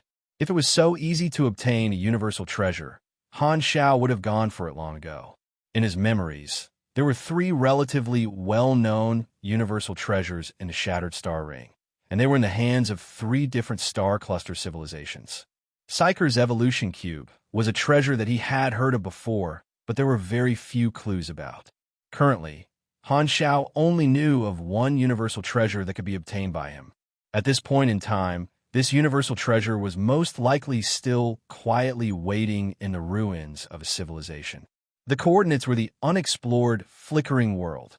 It's a pity distant water cannot quench present thirst. Han Xiao felt a little regretful. At the very least, he would have to wait until the Red Empire obtained the ownership of the flickering world and built the interstellar field Stargate. Only then would he have a chance to obtain this universal treasure. Currently, he cannot even go to the flickering world. Therefore, if he wanted to increase his combat strength, he had to start with talents. The specific plan still had to be discussed at length. Han Xiao only wanted to relax now. He opened the door of the training room and returned to the cabin. Hela was training hard in the combat training room. Only Fu Ding and Aurora were in the cabin. They were happily chatting like a pair of best friends. Hearing footsteps, the two of them turned around. Chun Xing, Fu Ding let you out again? Han Xiao glanced at Fu Ding. At this moment, Fu Ding was behaving like a sissy. It was obvious that Chun Xing was controlling his body. Chun Xing snorted and did not want to talk to Han Xiao. She returned the body to Fu Ding. Her temperament changed, and Fu Ding regained control of the body. He smiled gently and said, "She's still very afraid of you." Han Xiao shook his head and curiously said, "I've always wanted to ask, since the two of you share the same body, do you have the same physiological needs as her?" Fu Ding coughed awkwardly. "Speaking of which, if the two of you are inseparable, is there no way to mate?" Han Xiao was amused. Was this a forced platonic relationship? Must we talk about this topic? Can we talk about something else? Fu Ding was annoyed. Aurora blinked and interrupted. "Actually, I'm quite curious too." Fu Ding was very popular. During this time, he had become familiar with Aurora. The main reason was that the Chun Xing in his body liked her very much. All right, Fu Ding was helpless. "I'm a psychic, and she's also a psychic. We can simulate physiological needs, cough, and organs, and then use our spiritual bodies to interact with each other. Do you understand what I mean?" Han Xiao. Damn, they were brainmates. Was this the same principle as having wet dreams? I'm training RBQ in my brain. Was this the highest level of fantasy? Han Xiao's expression was strange. He pointed at Fu Ding. "I didn't expect you to be a pervert, too." "Shut up." Chun Xing appeared forcefully. Her face was red as she roared in Fu Ding's body. Then she shrunk back. Fu Ding came back to his senses and shrugged helplessly. "She's ignoring me. It's over." "So what if she's ignoring you?"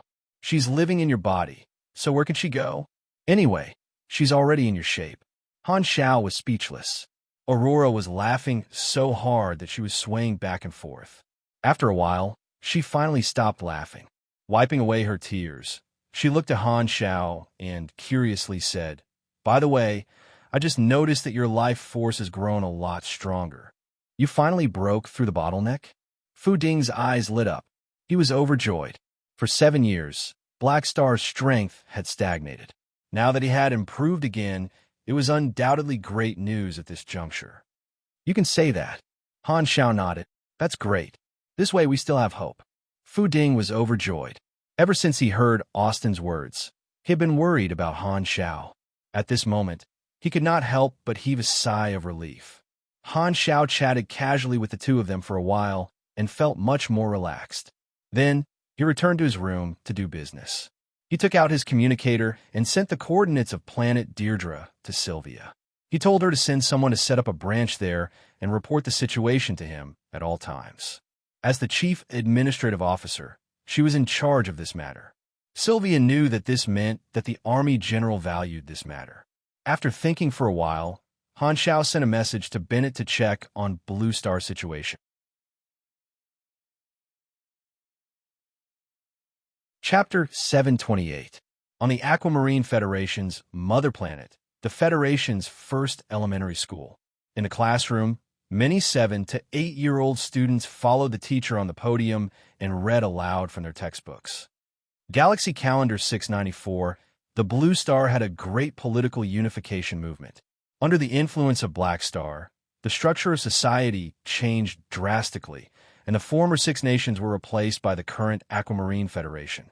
This was the turning point of the Blue Star civilization, and the same year was also the first year of the Aquamarine Federation. Black Star, real name Han Xiao, is from the Blue Star. He used to be a member of the Germinal organization, but he gave up the darkness and joined the light. Now, he is the protector of the Blue Star civilization and has the highest veto power in the Federation Council. He is our biggest backer on the other side of the universe. He guided the Blue Star civilization for the past 20 years and brought us the ticket to the Galactic Society. To this day, the Black Star Corps still maintains a close relationship with the Federation. A male student with freckles on his face raised his hand and asked curiously, "Is Black Star still alive?" The classroom burst into laughter. Of course, Nero. Black Star is the strongest in the universe and has a long lifespan. When we die of old age, he will still be alive. The teacher nodded with a smile. I thought that only the dead are considered great. The student named Nero blushed. The teacher shook his head. Black Star and Federation Chairman Bennett are best friends. The landmark statue in the Central Garden was built by Bennett for Black Star. If you're curious, you can log on to the Galactic Network and search for information on Black Star. There's public information on him, and he is the strongest person from the Blue Star. He is the glory of our entire planet. The afternoon class ended quickly, and the students returned home. Nero followed the crowd and arrived at the school gate. The school was located in the middle of a skyscraper. Standing on the wide platform of the school gate and looking around, one could see the entire city in a panoramic view. The skyscrapers were uneven, like a steel forest full of sci-fi vibes. Anti-gravity suspension vehicles flowed along the track planned by buoys. In the past 10 years, Blue Star had continuously come into contact with galactic technology, and some of the commonly seen equipment in the galaxy had entered the lives of the people. Now, Blue Star had built many high-tech cities, and the style of the cities had gradually changed under the influence of the galactic financial groups. It was thriving and full of vitality. All sorts of private anti-gravity hover cars were waiting for their children outside the school. Nero sat in an unlicensed hover car and shuttled through the city before entering the Aquamarine Federation's administrative building. Nero followed a secretary-looking man into an office. Bennett was currently engrossed in reading documents. Compared to 10 years ago, he had more wrinkles on his face, and he gradually looked older. When he heard Nero's voice, he raised his head and smiled when he saw Nero. "School is over. Take a seat first. I'll take you for lunch after I'm done with the matters at hand." "Okay, Dad." Nero placed down his small bag and sat on the sofa obediently. He swung his legs and looked around. 10 years ago, Bennett became the chairman of the Aquamarine Federation under Han Zhao's instructions and completed the unification of the planet's political power. After the initial turbulence, Blue Star entered the right track and stabilized its development. The people recuperated and recovered from the trauma of the past. The mother planet welcomed peace, and Bennett's wish was fulfilled. As the chairman of the Federation, he needed to establish a family, so he got married and had children. He was a pugilist, after all, and his body was strong. It wasn't a problem for him to have children, and Nero was his child. "Dad, teacher told us about Black Star story today," Nero said. "Oh, what did he teach you?" Bennett was interested. Nero repeated the story and asked curiously, "Is Black Star your friend, Dad?" "Yeah, I've known him for almost 20 years. Bennett reminisced. "Is he really that powerful? Is he more powerful than you, Dad?" Nero opened his eyes wide. In his heart, his father, as the chairman of the Federation, was the most powerful person in the world. "He's much more powerful than me." Bennett laughed. Beep, beep. At this moment, the communicator rang. When Bennett saw the incoming call, he was startled and waved his hand at Nero. "Come here. Aren't you curious about Black Star? Come take a look at him." After placing Nero on his lap, Bennett accepted the call, and Han Zhao's face appeared on the screen. "Long time no see. It's been almost 10 years. Bennett smiled. "Yeah." Han Zhao nodded. When he saw Nero, his eyes lit up. This is my child, Nero." Bennett smiled as he rubbed Nero's head and urged, "Quick, call me Uncle." "Hello, Uncle." Nero obediently greeted. Han Zhao was astonished. "When did you get married? Why didn't you inform me? You're so busy, and I didn't want to disturb you." "What are you saying? We're old friends, and you didn't even inform me of the good news. You've disappointed me." Han Zhao was dissatisfied. Bennett laughed and didn't mind. Although he didn't say it, he knew that he and Han Zhao weren't on the same level. Blue Star's daily affairs were undoubtedly small matters to Han Xiao, and Bennett didn't want to disturb him because of these trivial matters. Thus, the two of them contacted less and less. Are you the person written in the textbooks? Nero curiously looked at Han Xiao. Textbooks? Han Xiao was stunned. Bennett smiled and explained, and only then did Han Xiao laugh. He didn't expect that he would be written in a history textbook. This feeling of being remembered was pretty good. After chatting for a while, Bennett suddenly said, I want Nero to be your adopted son. What do you think? Han Xiao was a little surprised and nodded his head. He had a good relationship with Bennett, and he was willing to be the child's godfather. Bennett patted Nero and said, Quick, call me foster father. Foster father. Nero's tone was a little stiff. Han Xiao was a stranger to him, so he couldn't really call him foster father. Bennett smiled, put Nero down, and let him go to the side to play. Only then did they talk about serious matters. Why are you looking for me? Nothing much. I just want to ask about Blue Star's situation. Han Xiao replied. Blue Star was one of the spawn points for players, and it was also a source of troops for the Black Star Corps. It was equivalent to a logistics base, so it was extremely important. Before opening up a new vegetable farm, he wanted to confirm the situation of the old one. Bennett nodded and explained the current situation of Blue Star in detail. Thanks to the Black Star Corps, Blue Star was transforming from a surface civilization to a galactic civilization.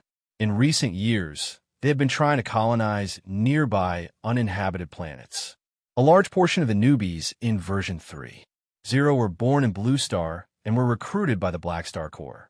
Overall, the situation was great. Han Xiao was very satisfied and asked, You've done well. You don't have to worry about Blue Star anymore. Do you want to come to the universe to take a look? If you remember correctly, Bennett also had a yearning for the universe, so Han Xiao invited him. However, to his surprise, Bennett shook his head and rejected. I've already decided to stay in the Aquamarine Federation. I don't want to go to the universe. Why? I remember that you used to. I have a new wish. The Aquamarine Federation is still very young. I hope to protect it and give the rest of my life. Bennett smiled, and his wrinkles deepened. I'm already old. I have a family and children. I don't want to fight and kill anymore. I'm very satisfied with my current life. Although the universe is vast, it's enough to have you. Please help me see the world. Han Xiao heard this and dispelled the thought of persuading him. Everyone had their own aspirations. Bennett had spent the first half of his life in the flames of war and turmoil. Now that he had found a place to belong, there was no need for him to change someone else's wish. I understand. Actually, I still have something to ask of you, Bennett said. What is it? The only thing I'm worried about is Nero. He still has a bright future ahead of him, and he shouldn't stay here with me. After I pass away, I hope that you can keep him by your side, take care of him, and nurture him. Bennett's eyes were filled with love. Do you want to die? Why are you suddenly supporting me? Han Zhao's scalp went numb. After all, I'm different from you. My lifespan is limited, and I don't know when I'll die. So, it's better to tell you earlier. Bennett smiled. Can you promise me? No problem. I still have the money to support one person. Han Xiao raised his eyebrows and joked. After you pass away, do you want me to take care of your widow? I won't trouble you. Bennett's mouth twitched. After chatting for more than half an hour, Han Xiao hung up. His smile disappeared, and he sighed. Not everyone had a long lifespan like him. Birth, old age, illness, and death were the fates of normal people. Bennett was getting older and older, and one day he would die of old age. It was still sad. However, even if he passed away one day, the career he loved would remain. The Aquamarine Federation, Han Xiao nodded. With his protection, the Blue Star civilization would go even further than in his previous life. With the fame that the previous two versions had built, version 3.0 became the peak period for new players. According to the statistics, there were more than 10 million new players, and the number was still increasing. Due to the influence of China's victory in the previous Pro League, the Shattered Star Ring attracted the most players. 3 months after the start of version 3.0, there were already close to 2 million new players. Half a month later, Jellic Star Cluster, planet Deirdre, The public spaceport hall had become a player plaza. There were people who had set up stalls, people who wanted to team up, people who wanted to be carried, and people who wanted to level up. Countless players gathered there. It was noisy and crowded. The walls were transparent windows, and one could look down at the surface of planet Deirdre from there or admire the beautiful universe. As a galactic transit station, there were plenty of job opportunities on planet Deirdre. After 3 months of training and the mission rewards of version 3.0, these 1 million new players had leveled up very quickly. Now, they were above level 30 on average, and the first echelon had already reached level 40. Unlike the Blue Star players in version 1.0, the players on planet Deirdre were galactic residents the moment they were born. They had a lot of information channels and could look up information about the galaxy as they wished. After 3 months of exploration, the players on planet Deirdre found many ways to develop. At this very moment, in the bustling public airport hall, a small group of players was discussing their future plans. We should join the Ojin financial group and help them fight against the galactic pirates nearby. This is the main storyline mission of the planet, so it's definitely the best choice. What's the point of joining a financial group? It's better to be a freelance mercenary. I've seen the guides of the old players on the forums, and they all say that being a mercenary is the best. I've looked up the information. The biggest mercenary organization in the Shattered Star Ring is the Mercenary League. I heard that someone triggered a new main storyline there. If we want to be a mercenary, we should be a mercenary in that organization. Why don't we go to Colton and suck up to those old players and join the Black Star Corps to participate in the Secret War main storyline? The Black Star Corps is not bad, but the cross-star cluster flights are a little expensive. I think it's better not to go. We have a new main storyline mission here. Why should we give up what's close at hand? Why don't we do something more challenging? As the saying goes, killing and robbing are the best. Let's go be galactic pirates. Hee hee. Do you think we can afford spaceships? Are you stupid?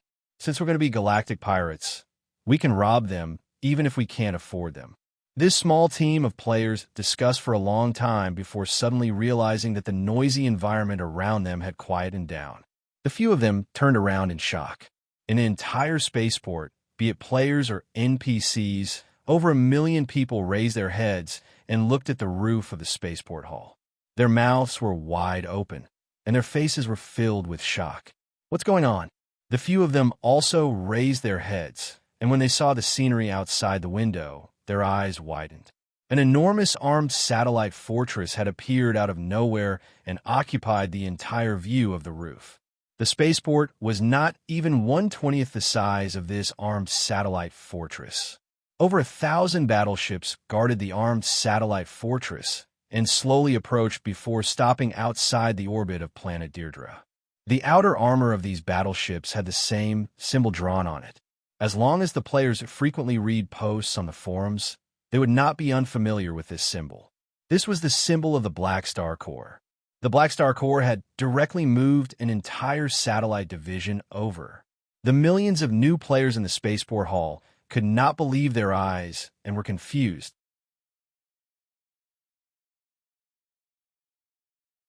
Chapter 729. The Black Star Corps was already a famous organization in the Shattered Star Ring.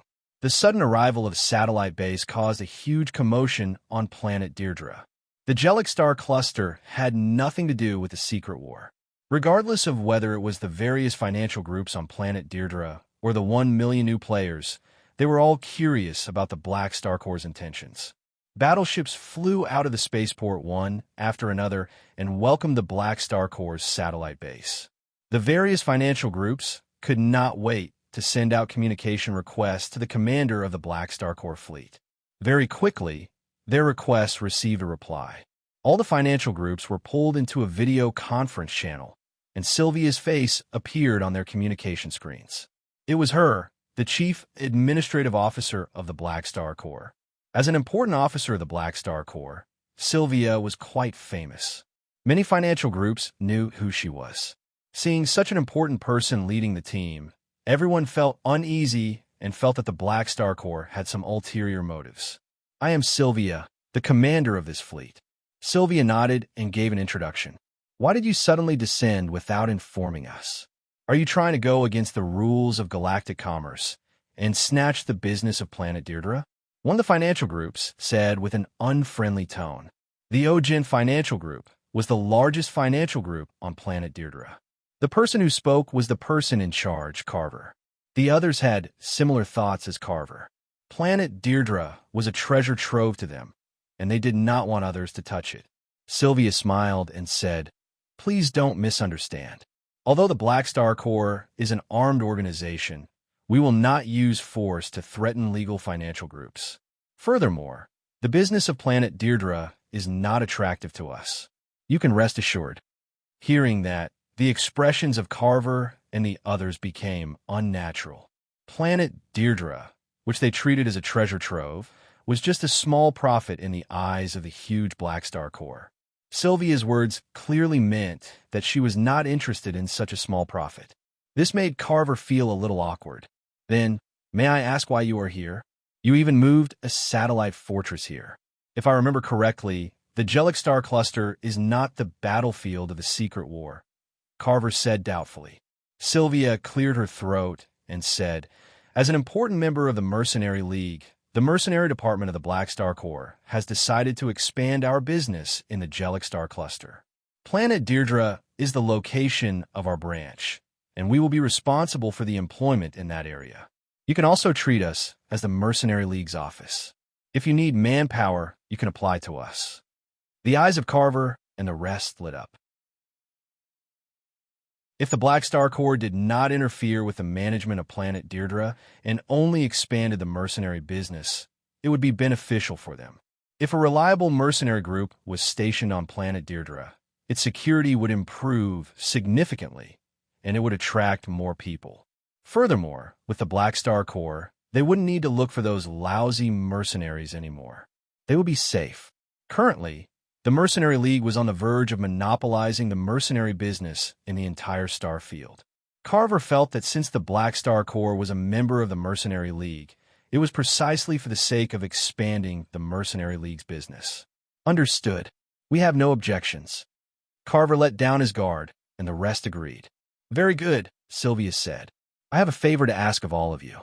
I hope that all of you can use your influence to publicly announce that the Black Star Corps will be stationed on planet Deirdre. With your help, we will be able to open up the market very quickly. As an external organization, even if the Black Star Corps was huge, Sylvia would still try to ease the relationship between them and the local organizations." Hearing that, Carver hesitated. At this moment, Sylvia added, "Of course, in return, if you need mercenaries in the future, we will provide a certain discount. Don't worry. Leave it to us to help you advertise." Carver was overjoyed and agreed without hesitation. Regardless of whether it was on the surface of planet Deirdre or in the spaceport, one could see the enormous satellite fortress floating in outer space just by looking up. Just as everyone was panicking, many organizations led by the Ogen Financial Group jointly announced that they had reached a cooperation agreement with the Black Star Corps. The Black Star Corps came with good intentions and would set up a branch on planet Deirdre to take on mercenary business. As soon as the announcement was made, most people heaved a sigh of relief and became happy. The security of the Galactic Transit Station had always been a problem.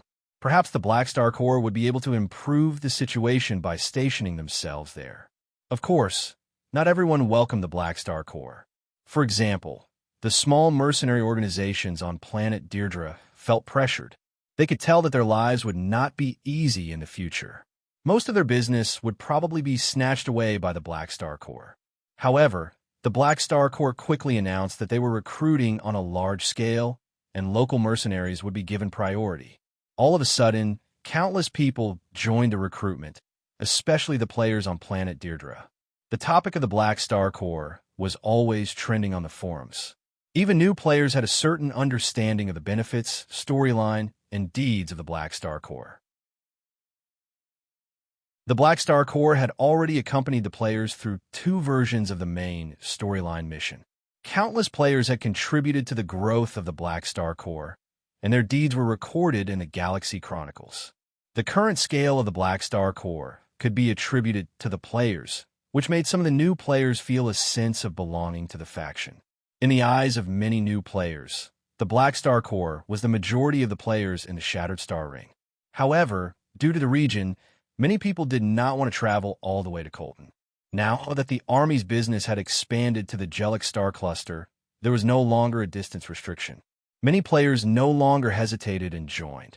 Some of the hesitant players were mainly conflicted about the choice of storyline. To them, joining the Black Star Core was equivalent to joining the Secret War storyline, and they did not want to give up the freedom to explore other storylines.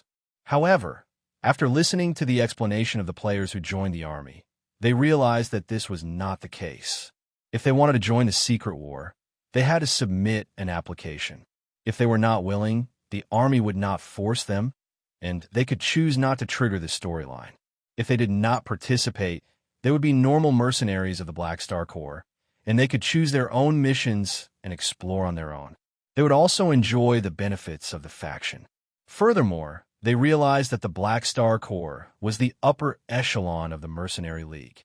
They could also trigger the storyline of the Mercenary League, which was equivalent to joining the Black Star Corps, giving them the choice of two main storylines. Some players also wanted to join the local storyline of Planet Deirdre, help the Ojin financial group chase away the galactic pirates nearby.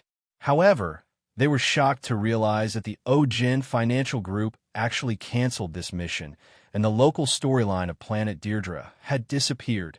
After asking around, the players found out that the galactic pirates near Planet Deirdre had heard about the arrival of the Black Star Corps and abandoned their strongholds. These galactic pirates had all been scared away by the Black Star Corps. Thus, there was no need to hesitate.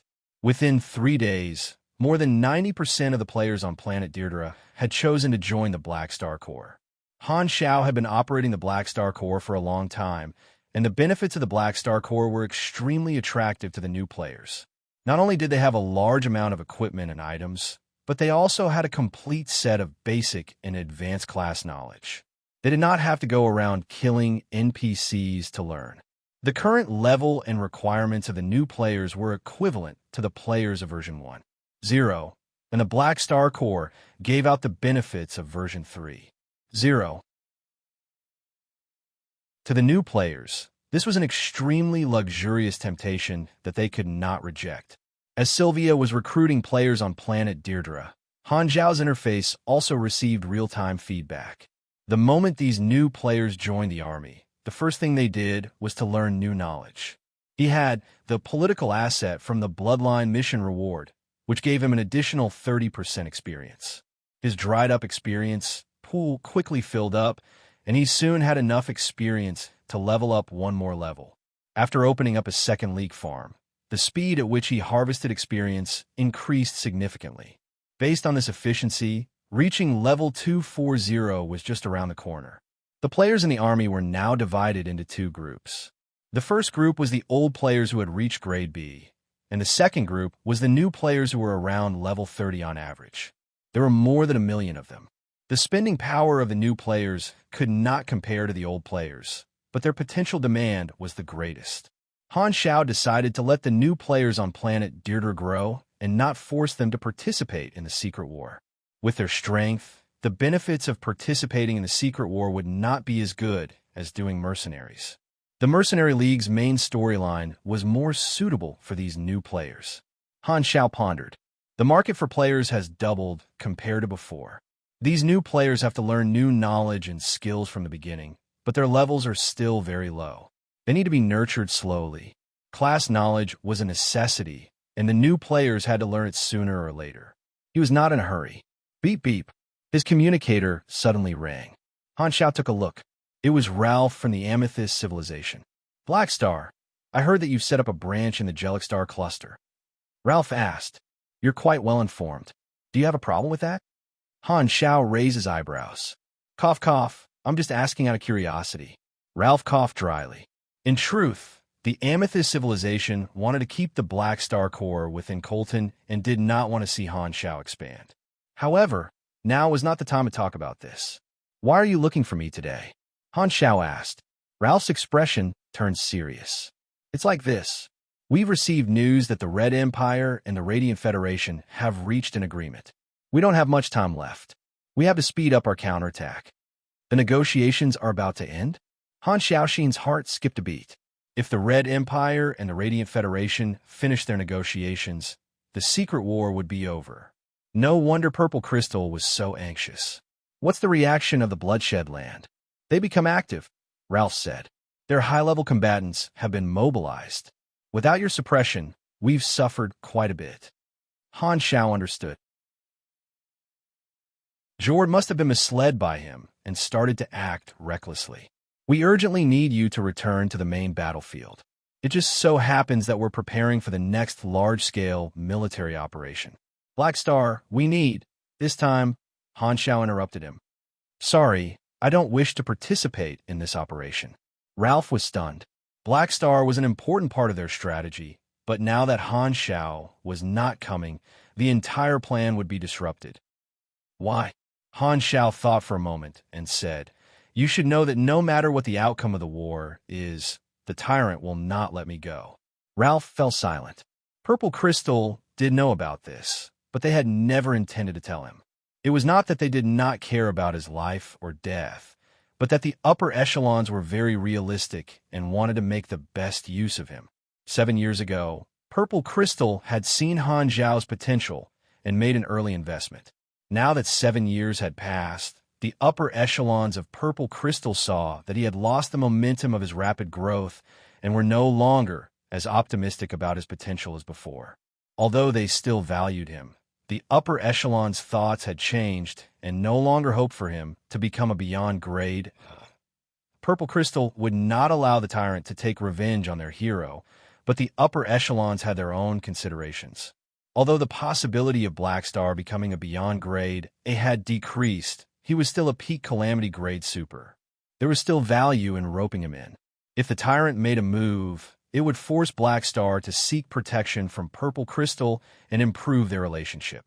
To the upper echelons, the advantages outweighed the disadvantages. As for Black Star's safety, Purple Crystal was not worried. No matter what, Black Star still had the Dragon Emperor behind him. Running out to add icing on the cake was naturally not as good as providing timely help. They might even be able to form a relationship with Ames because of this. Han Xiao did not mind.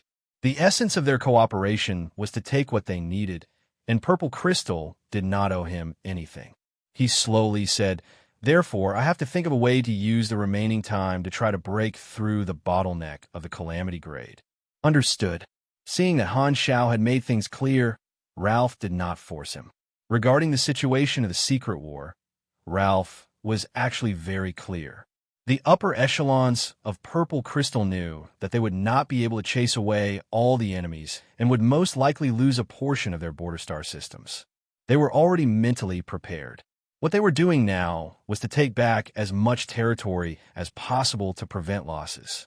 Under such circumstances, Han Xiao not being willing to participate in the war was not something that Purple Crystal could not accept. Black Star probably knows this as well, which is why he made such a request. Ralph thought to himself. He felt that Han Xiao saying that he wanted to break through to the beyond grade A realm was just an excuse. There had been no news from him for 7 whole years. He did not think that Han Xiao would be able to make any breakthroughs in a short period of time. However, there was no need to make these words clear. I'll submit your opinion to the upper echelons, Ralph said. However, you can choose not to come, but the Black Star Corps must participate. Of course. After hanging up, Han Xiao heaved a sigh of relief.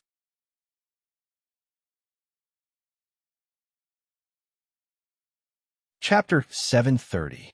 Molding talents were hard to come by, and Han Xiao had obtained all of them through unconventional means. Although the prey mission was a good opportunity to obtain talents, Thousand Shadows had not triggered the next round after so long, and he almost thought that Thousand Shadows had given up. However, the mission had not been completed, and he did not know what was going on. In his memory, the missions that rewarded talents were mostly normal talents, and there were very few rare ones. He had to consider which missions to complete. The missions that were not in the Shattered Star Ring were eliminated first. Some of the talents had a limited increase in combat strength and would only waste time. These were also eliminated. After filtering through, Han Xiao chose a few missions that were relatively more cost-effective. Although the rewarded talents could not change his combat strength drastically like molding talents, they would still increase his combat strength to a certain extent. It will take a few months to complete these missions. The war won't end so soon, so I still have plenty of time. Han Xiao thought to himself. His current level was 221, and he would need to undergo class advancement at level 225. He had accumulated a few mission completion cards during the version update, and he had used one at level 220. He still had some left, so he only lacked experience. The experience required to level up after level 220 would soar, but with the harvest of the 2 leak fields, it would only take a few months to gather enough experience. He could complete missions while waiting for his experience to fill up. Han Xiao called Hela, Aurora, and Fu Ding over and explained the upcoming itinerary. The 3 of them had no objections. Oh, right. Han Xiao suddenly thought of something and said to Aurora, "Help me make some recovery potions. I want to give them to the senior officers of the army. They might be able to save their lives at a critical moment." The Bloodshed Land was starting to make waves. In order to prevent casualties among the upper echelons of the army, he wanted to provide some life insurance for the senior officers. Aurora's life force potion had a miraculous effect, which was equivalent to his second life. Aurora could now freely control her Esper ability, so making potions would not consume much energy for her. No problem. Aurora was very happy. She could finally help. Hela originally wanted to stop her, but seeing how happy Aurora was, she decided to acquiesce. Since it was Han Zhao's request, and it wasn't too much, she just let Aurora do as she pleased. She had seen Aurora's growth, and her desire to protect her was not as extreme as before. After spending a day settling the trivial matters, Han Xiao led the 3 of them on a journey to farm for talents. 3 blue-black scimitar-shaped spaceships flew out of the desolate universe belt, entering the shattered star ring from a remote border. In the cockpit of the leading spaceship, Colin looked at the Milky Way outside the porthole and spat out the rotten fruit he was chewing. He revealed his sharp teeth covered in purplish-blue juice and cursed. "Bastard who deserves to be killed. After flying for almost 6 years, we've finally arrived." As he spoke, he slapped the freezer control button on the spaceship's control panel. Chi-chi, the dozens of neatly arranged low-temperature life-support refrigerators in the cabin began to defrost. The cabin doors opened and cold air filled the air. One by one, people of different heights and races walked out. Their bodies were naked, and their bodies were covered with scars and tattoos. "We slept for 3 years. That's really long. Is it time to change shifts, or have we arrived?" These people who had woken up from hibernation put on their clothes and came to the cockpit. Colin heard the footsteps and pointed at the star map without even turning his head. "We've arrived. This is the Shattered Star Ring. If you guys haven't slept too much, quickly recover your physical state. Don't delay the mission that the boss gave us. Don't worry, as long as I suck some blood, I'll recover." A pale man who was tall and thin, like a bamboo pole, spoke. He licked his lips and glanced at his companions with ill intentions. "Baron Orozen, if you dare touch my men, don't blame me for throwing you off the spaceship. Why should I listen to you?" The pale man, Orozen, sneered. His high cheekbones made him look sinister. "Because I'm the captain personally appointed by His Excellency E.S. God. Or do you want to fight?" Colin glanced at him fiercely. Orozen chuckled and shrugged, indicating that he was willing to compromise. Colin snorted and said, "You'd better keep a low profile.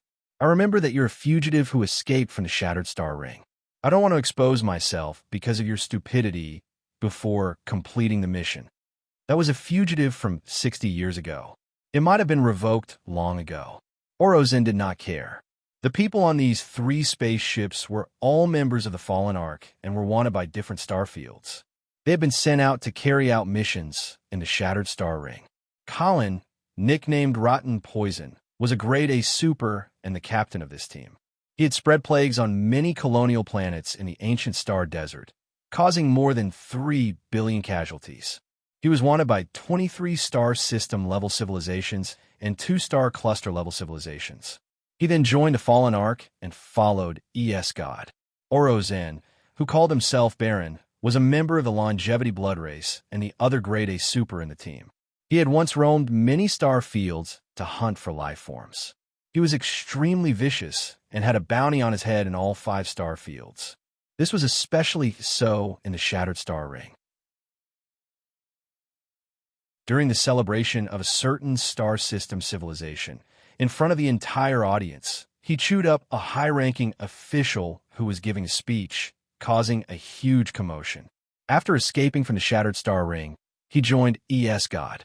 This group of people had set off 6 years ago and had only just arrived in the Shattered Star Ring. As fugitives, they did not dare use the interstellar field Stargate openly and spent most of their time in the desolate universe belt. These 3 light Martin spaceships were equipped with top-notch hyperdrive engines, specifically designed for interstellar travel. They could accelerate up to level 17, 89 warp speed, and if pushed to the maximum speed in a star field, they could cross a star system in a few minutes. Even Grade B supers like them had to hibernate in a cryogenic cabin to withstand the powerful load of the hyperdrive. Relying on this super warp jump engine, this team had spent about 6 years crossing multiple star fields from the desolate universe belt to the Shattered Star Ring without relying on stargates. One of his subordinates asked, "Captain, which mission should we do first?" This team had 2 missions to do in the Shattered Star Ring. "Are you an idiot? Of course, we'll do the easy one first." Colin was impatient. He casually opened a file and displayed on the light red virtual screen. There were 2 people's information on it. One was Heriful, and the other was Han Xiao. They were the 2 people who had worked together to deal with ES God's doppelganger. Heriful, Grade A Super of the Tyla Civilization, Deputy Dean of the Tyla Mechanical College. He's a researcher. Black Star Han Xiao, leader of the Black Star Corps, ally of the Amethyst Civilization, beyond Grade A Seed. Wow, this guy's record has been updated again. He's a powerful guy. I heard that he's one of the top calamity grades in the Shattered Star Ring. Hearing this, Orozen's face was filled with disdain. He sneered and said, "Black Star? When I was in Shattered Star Ring, I never heard of this person. He's just a newbie who appeared in recent years." Colin did not care and said expressionlessly, "The Shattered Star Ring is just a remote star field. The strength of the supers here can't be compared to the strength of the 3-star fields in the Central Galaxy." After following ES God in the Central Galaxy, Colin and the others did not think highly of people from a remote star field like the Shattered Star Ring. As the most ferocious thugs in the entire galaxy, they were used to being arrogant, even beyond grade, as would not be taken seriously by them. Since 7 years ago, ES God had been talking about trees and trees all day long. The way they saw it, ES God's insanity had worsened again. That was why he had sent them to the Shattered Star Ring to find the coordinates of a certain wormhole. "Heriful has the data we want," Colin said. "He's our primary target. If we can get the data successfully, we won't have to find Black Star. No matter what, Heriful is easier to deal with than Black Star." Everyone nodded. Colin paused for a moment before continuing. "After completing the first mission, we'll go steal the evolution cube."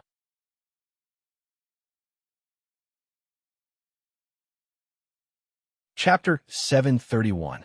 After a few days of travel, the Blacklight Stealth arrived at its destination. Outside the porthole was a planet. Green vegetation, yellow land, and blue ocean formed the surface of the planet, with the yellow color occupying the highest proportion. Aurora looked down at the planet curiously. "Philip, what planet is this?" "Searching database. Search complete. Planet Nalawan. Coordinates. Star Zone 6 of the Colton star cluster of the Shattered Star Ring. Planet area code S0706812. Discovered and recorded by the Gorit civilization. There are signs of civilization, but it is relatively backward and has yet to develop interstellar technology. Observation priority 4. Planet Nalawan had a surface civilization, but their technology was still in the ancient era. There were no planes, cannons, or nuclear weapons, and they were far from the stage of space exploration. Aurora was confused. Why did Han Xiao bring us here? He definitely has a reason. Let's ask him when we arrive. Fu Ding smiled. Han Xiao was not on the spaceship at this time. The three of them were traveling in the spaceship, while he was running naked in the universe to expose himself to the cosmic radiation and obtain some attributes through the radiation absorption of the Void Star Pursuer. As such, the speed of the spaceship was much slower than the three of them. The spaceship was suspended in the outer space of planet Nolwenn. Not long after, the space beside it started to distort, and Han Zhao's figure jumped out from the void dimension. He shivered and hurriedly flew into the cabin. Who? Stepping into the cabin, Han Xiao hurriedly exhaled a scorching hot breath. As soon as he left the vacuum environment, white smoke rose from his body with a sizzling sound, as if he was being cooked. The cells in his body had absorbed a large amount of cosmic radiation, and his body was like a furnace. His skin was so hot that it could fry an egg. Han Xiao opened the interface and looked at it with satisfaction. As expected of a mid-grade evolved species, the growth rate of this talent is not bad. As long as it accumulates for enough time, the bonuses will be very impressive. After some tests, Han Xiao had already figured out the mechanism of the radiation absorption. After evolving into a Void Star Pursuer, the cells in his body had been modified, and he now had the ability to absorb cosmic radiation.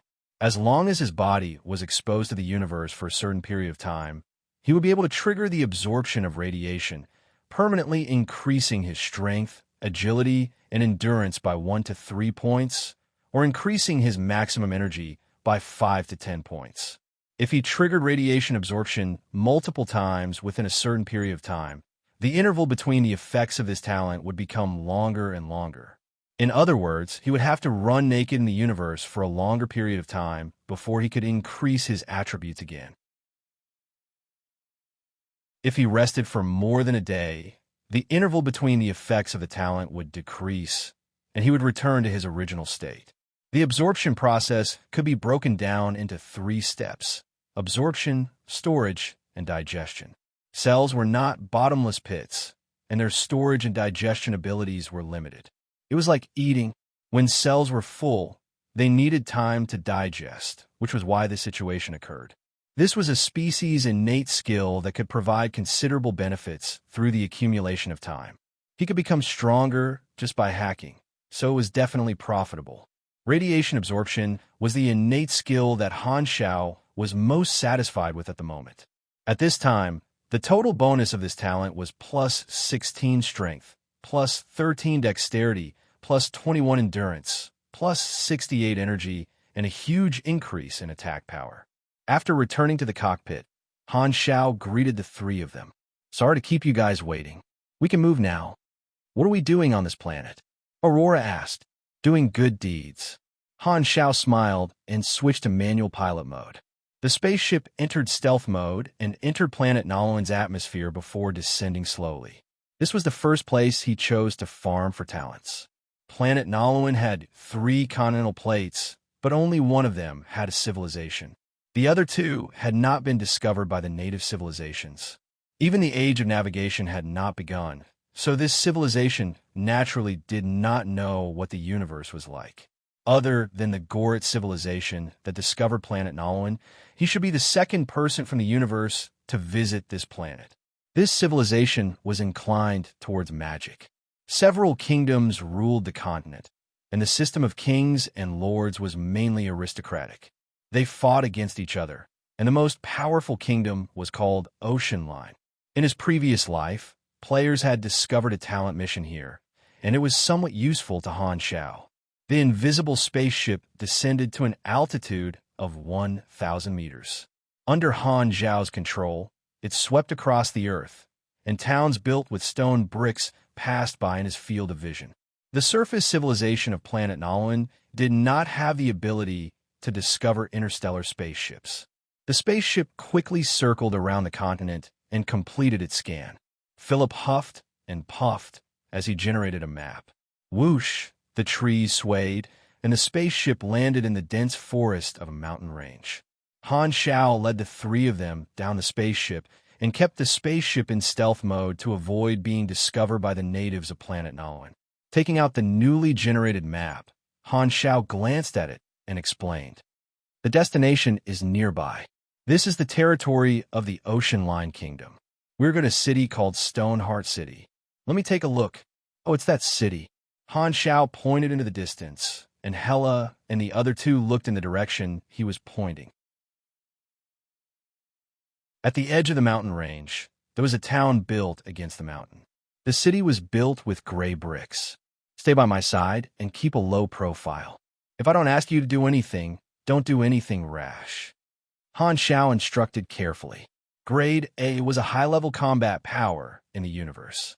It had the power to crush surface civilizations like this. No one on planet Nolwyn could defeat them. If they were not careful, they could destroy a city. In order to complete the mission, Han Xiao needed everyone to keep a low profile, at least on the surface. Although they did not understand Han Xiao's intention, Hela and the other two nodded. "Philip, simulate the appearance of the Nolwyn people." A few mechanical balls rose and shot blue cone-shaped rays at Han Xiao and the other three. Matrix data flashed, and a simple simulation illusion was quickly generated on the surface of the four of them, transforming them into the appearance of the Nolwyn people. The body structure of the Nolwyn people was similar to the human race. Their skin was darker, rougher, and had lines. After adjusting the channel of the translator and everything was ready, Han Xiao led the three of them along the mountain path toward Stoneheart City. The afternoon sun was lazy. The four of them were extremely fast.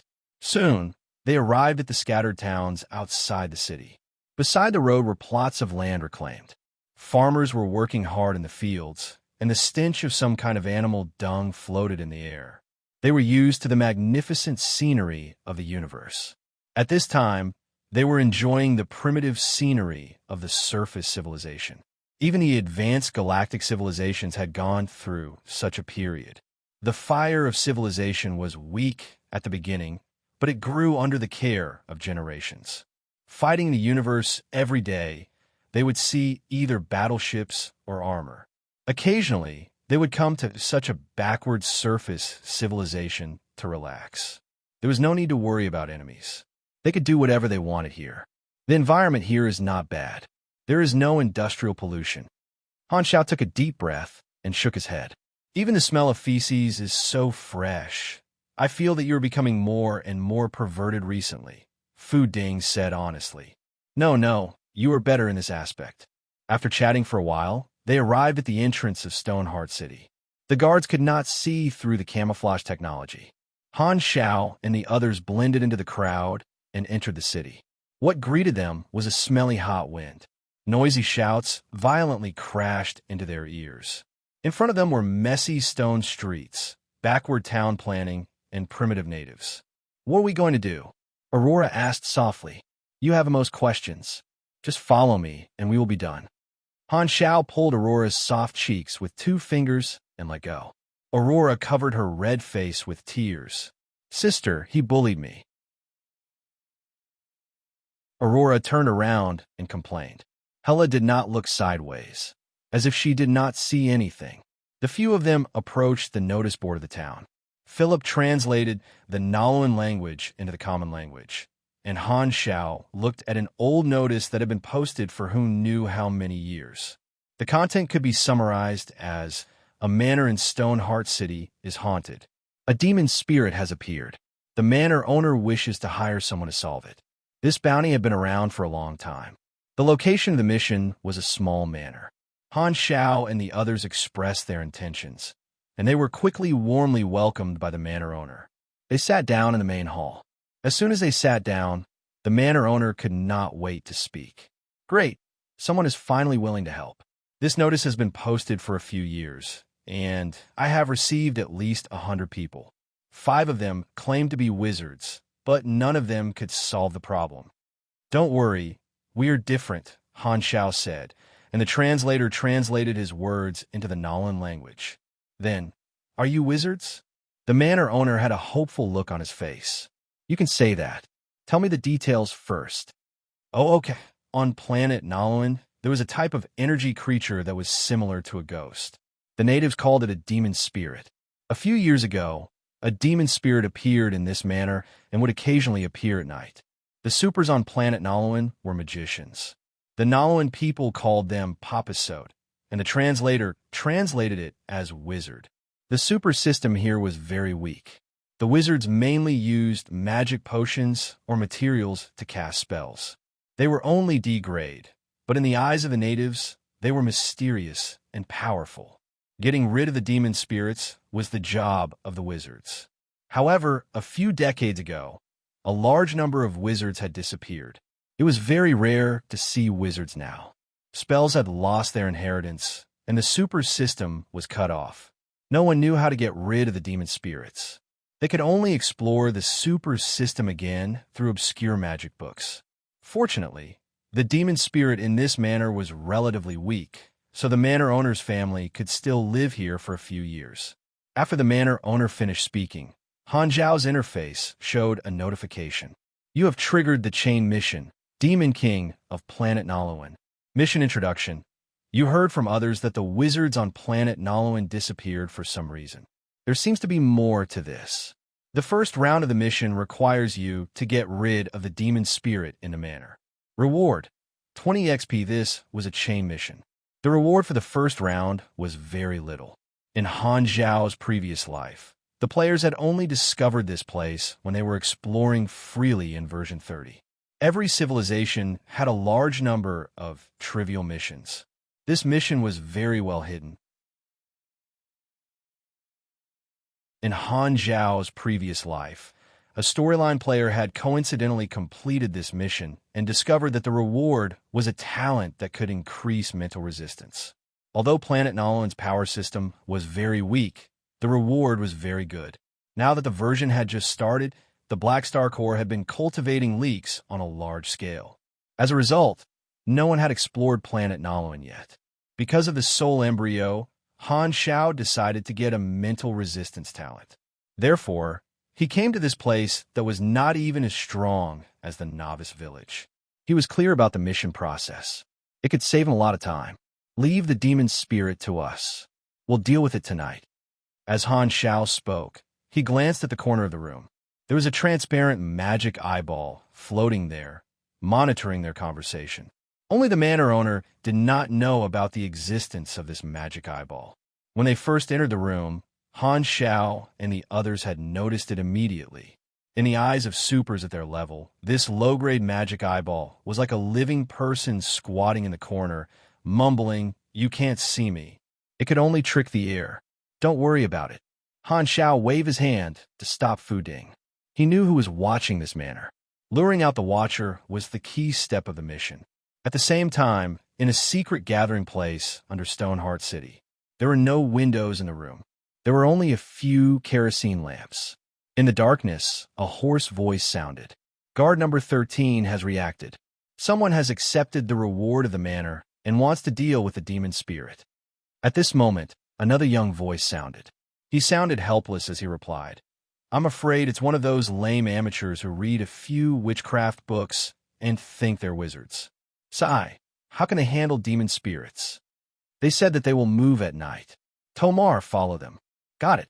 I will protect them in case they provoke the demon spirit and get hurt." The conversation came to an end. The sound of gears moving could be heard in the room. It lasted for a while before it stopped. Late at night, Han Zhao asked the manor owner and his family to leave. He then brought the three of them to the back of the manor. There was an abandoned area surrounded by stone walls and fences. There were several locks on the door. Using the key given by the manor owner to open the door, Han Zhao and the others walked in. Inside was an abandoned warehouse area with several granaries. A cold and sticky aura floated in the air, as if there was an invisible air current gently brushing past their skin. If an ordinary person was here, they would feel inexplicably nervous, as if there was a ghost. However, it did not have any effect on Han Zhao and the others. There's a weak and abnormal mental signal here. I noticed it during the day. Fu Ding whispered, "Do you need me to deal with it?" Demon spirits paled in comparison to a psychic grandmaster like him. not to mention a single demon spirit. He could even get rid of 1,000 demon spirits with a single thought. Let's wait for it to appear first. Han Shao shook his head and glanced in the direction of one of the granaries. In his senses, there was a living person squatting there. That was his target. All right, we'll listen to you. Fu Ding was helpless. Although they had doubts in their hearts, they were now bodyguards. Their job was to follow Han Shao everywhere. Not far away, Tomar was carefully hiding behind one of the granaries with his back against the wall. He stuck his head out and observed Han Shao and the others. He was a youth wearing a black hooded outfit that covered his face. He was dressed like an assassin. There were several small bags on his belt that contained casting materials. Seeing Han Shao and the others looking left and right as if they were on an outing, Tomar could not help but roll his eyes in disdain. They are too unprofessional. They don't even know how to set up spiritual stone powder in advance. Where did they get the confidence to help others get rid of a demon spirit? It seems like they won't be able to avoid suffering. Just as he was thinking about it, a gust of cold wind blew. The dust on the ground was swept up like a tornado. A faint blue phantom appeared, and a mournful roar resounded in the air. Shit, this blue phantom demon spirit has mutated after not seeing it for a few years. Tomar was shocked when he saw the situation, and he started to feel anxious. He had only learned magic for 5 years, and even he did not dare to guarantee that he would be able to protect himself from this demon spirit. Not to mention, there were 4 amateurs dragging him down. Seeing that the 4 of them were not doing anything, Tomar cursed in his heart. He reached for his bag of casting materials and was about to rush out to help. Pooh! Right at this moment, Fu Ding casually sent out a spiritual wave and hit the demon spirit. The blue illusory spirit body shattered like a broken mirror, turning into blue snowflakes and disappearing without a trace. At this moment, Tomar had just rushed out and was exposed to Han Shao and the others. When he saw this scene, he froze on the spot. What just happened? The demon spirit was destroyed in an instant? Didn't Magi use magic potions to fight? What was the situation now? Why didn't the books mention it? You're tuning in to the Warrior Lore YouTube channel. Don't forget to subscribe and join us on this journey to catch the most captivating stories.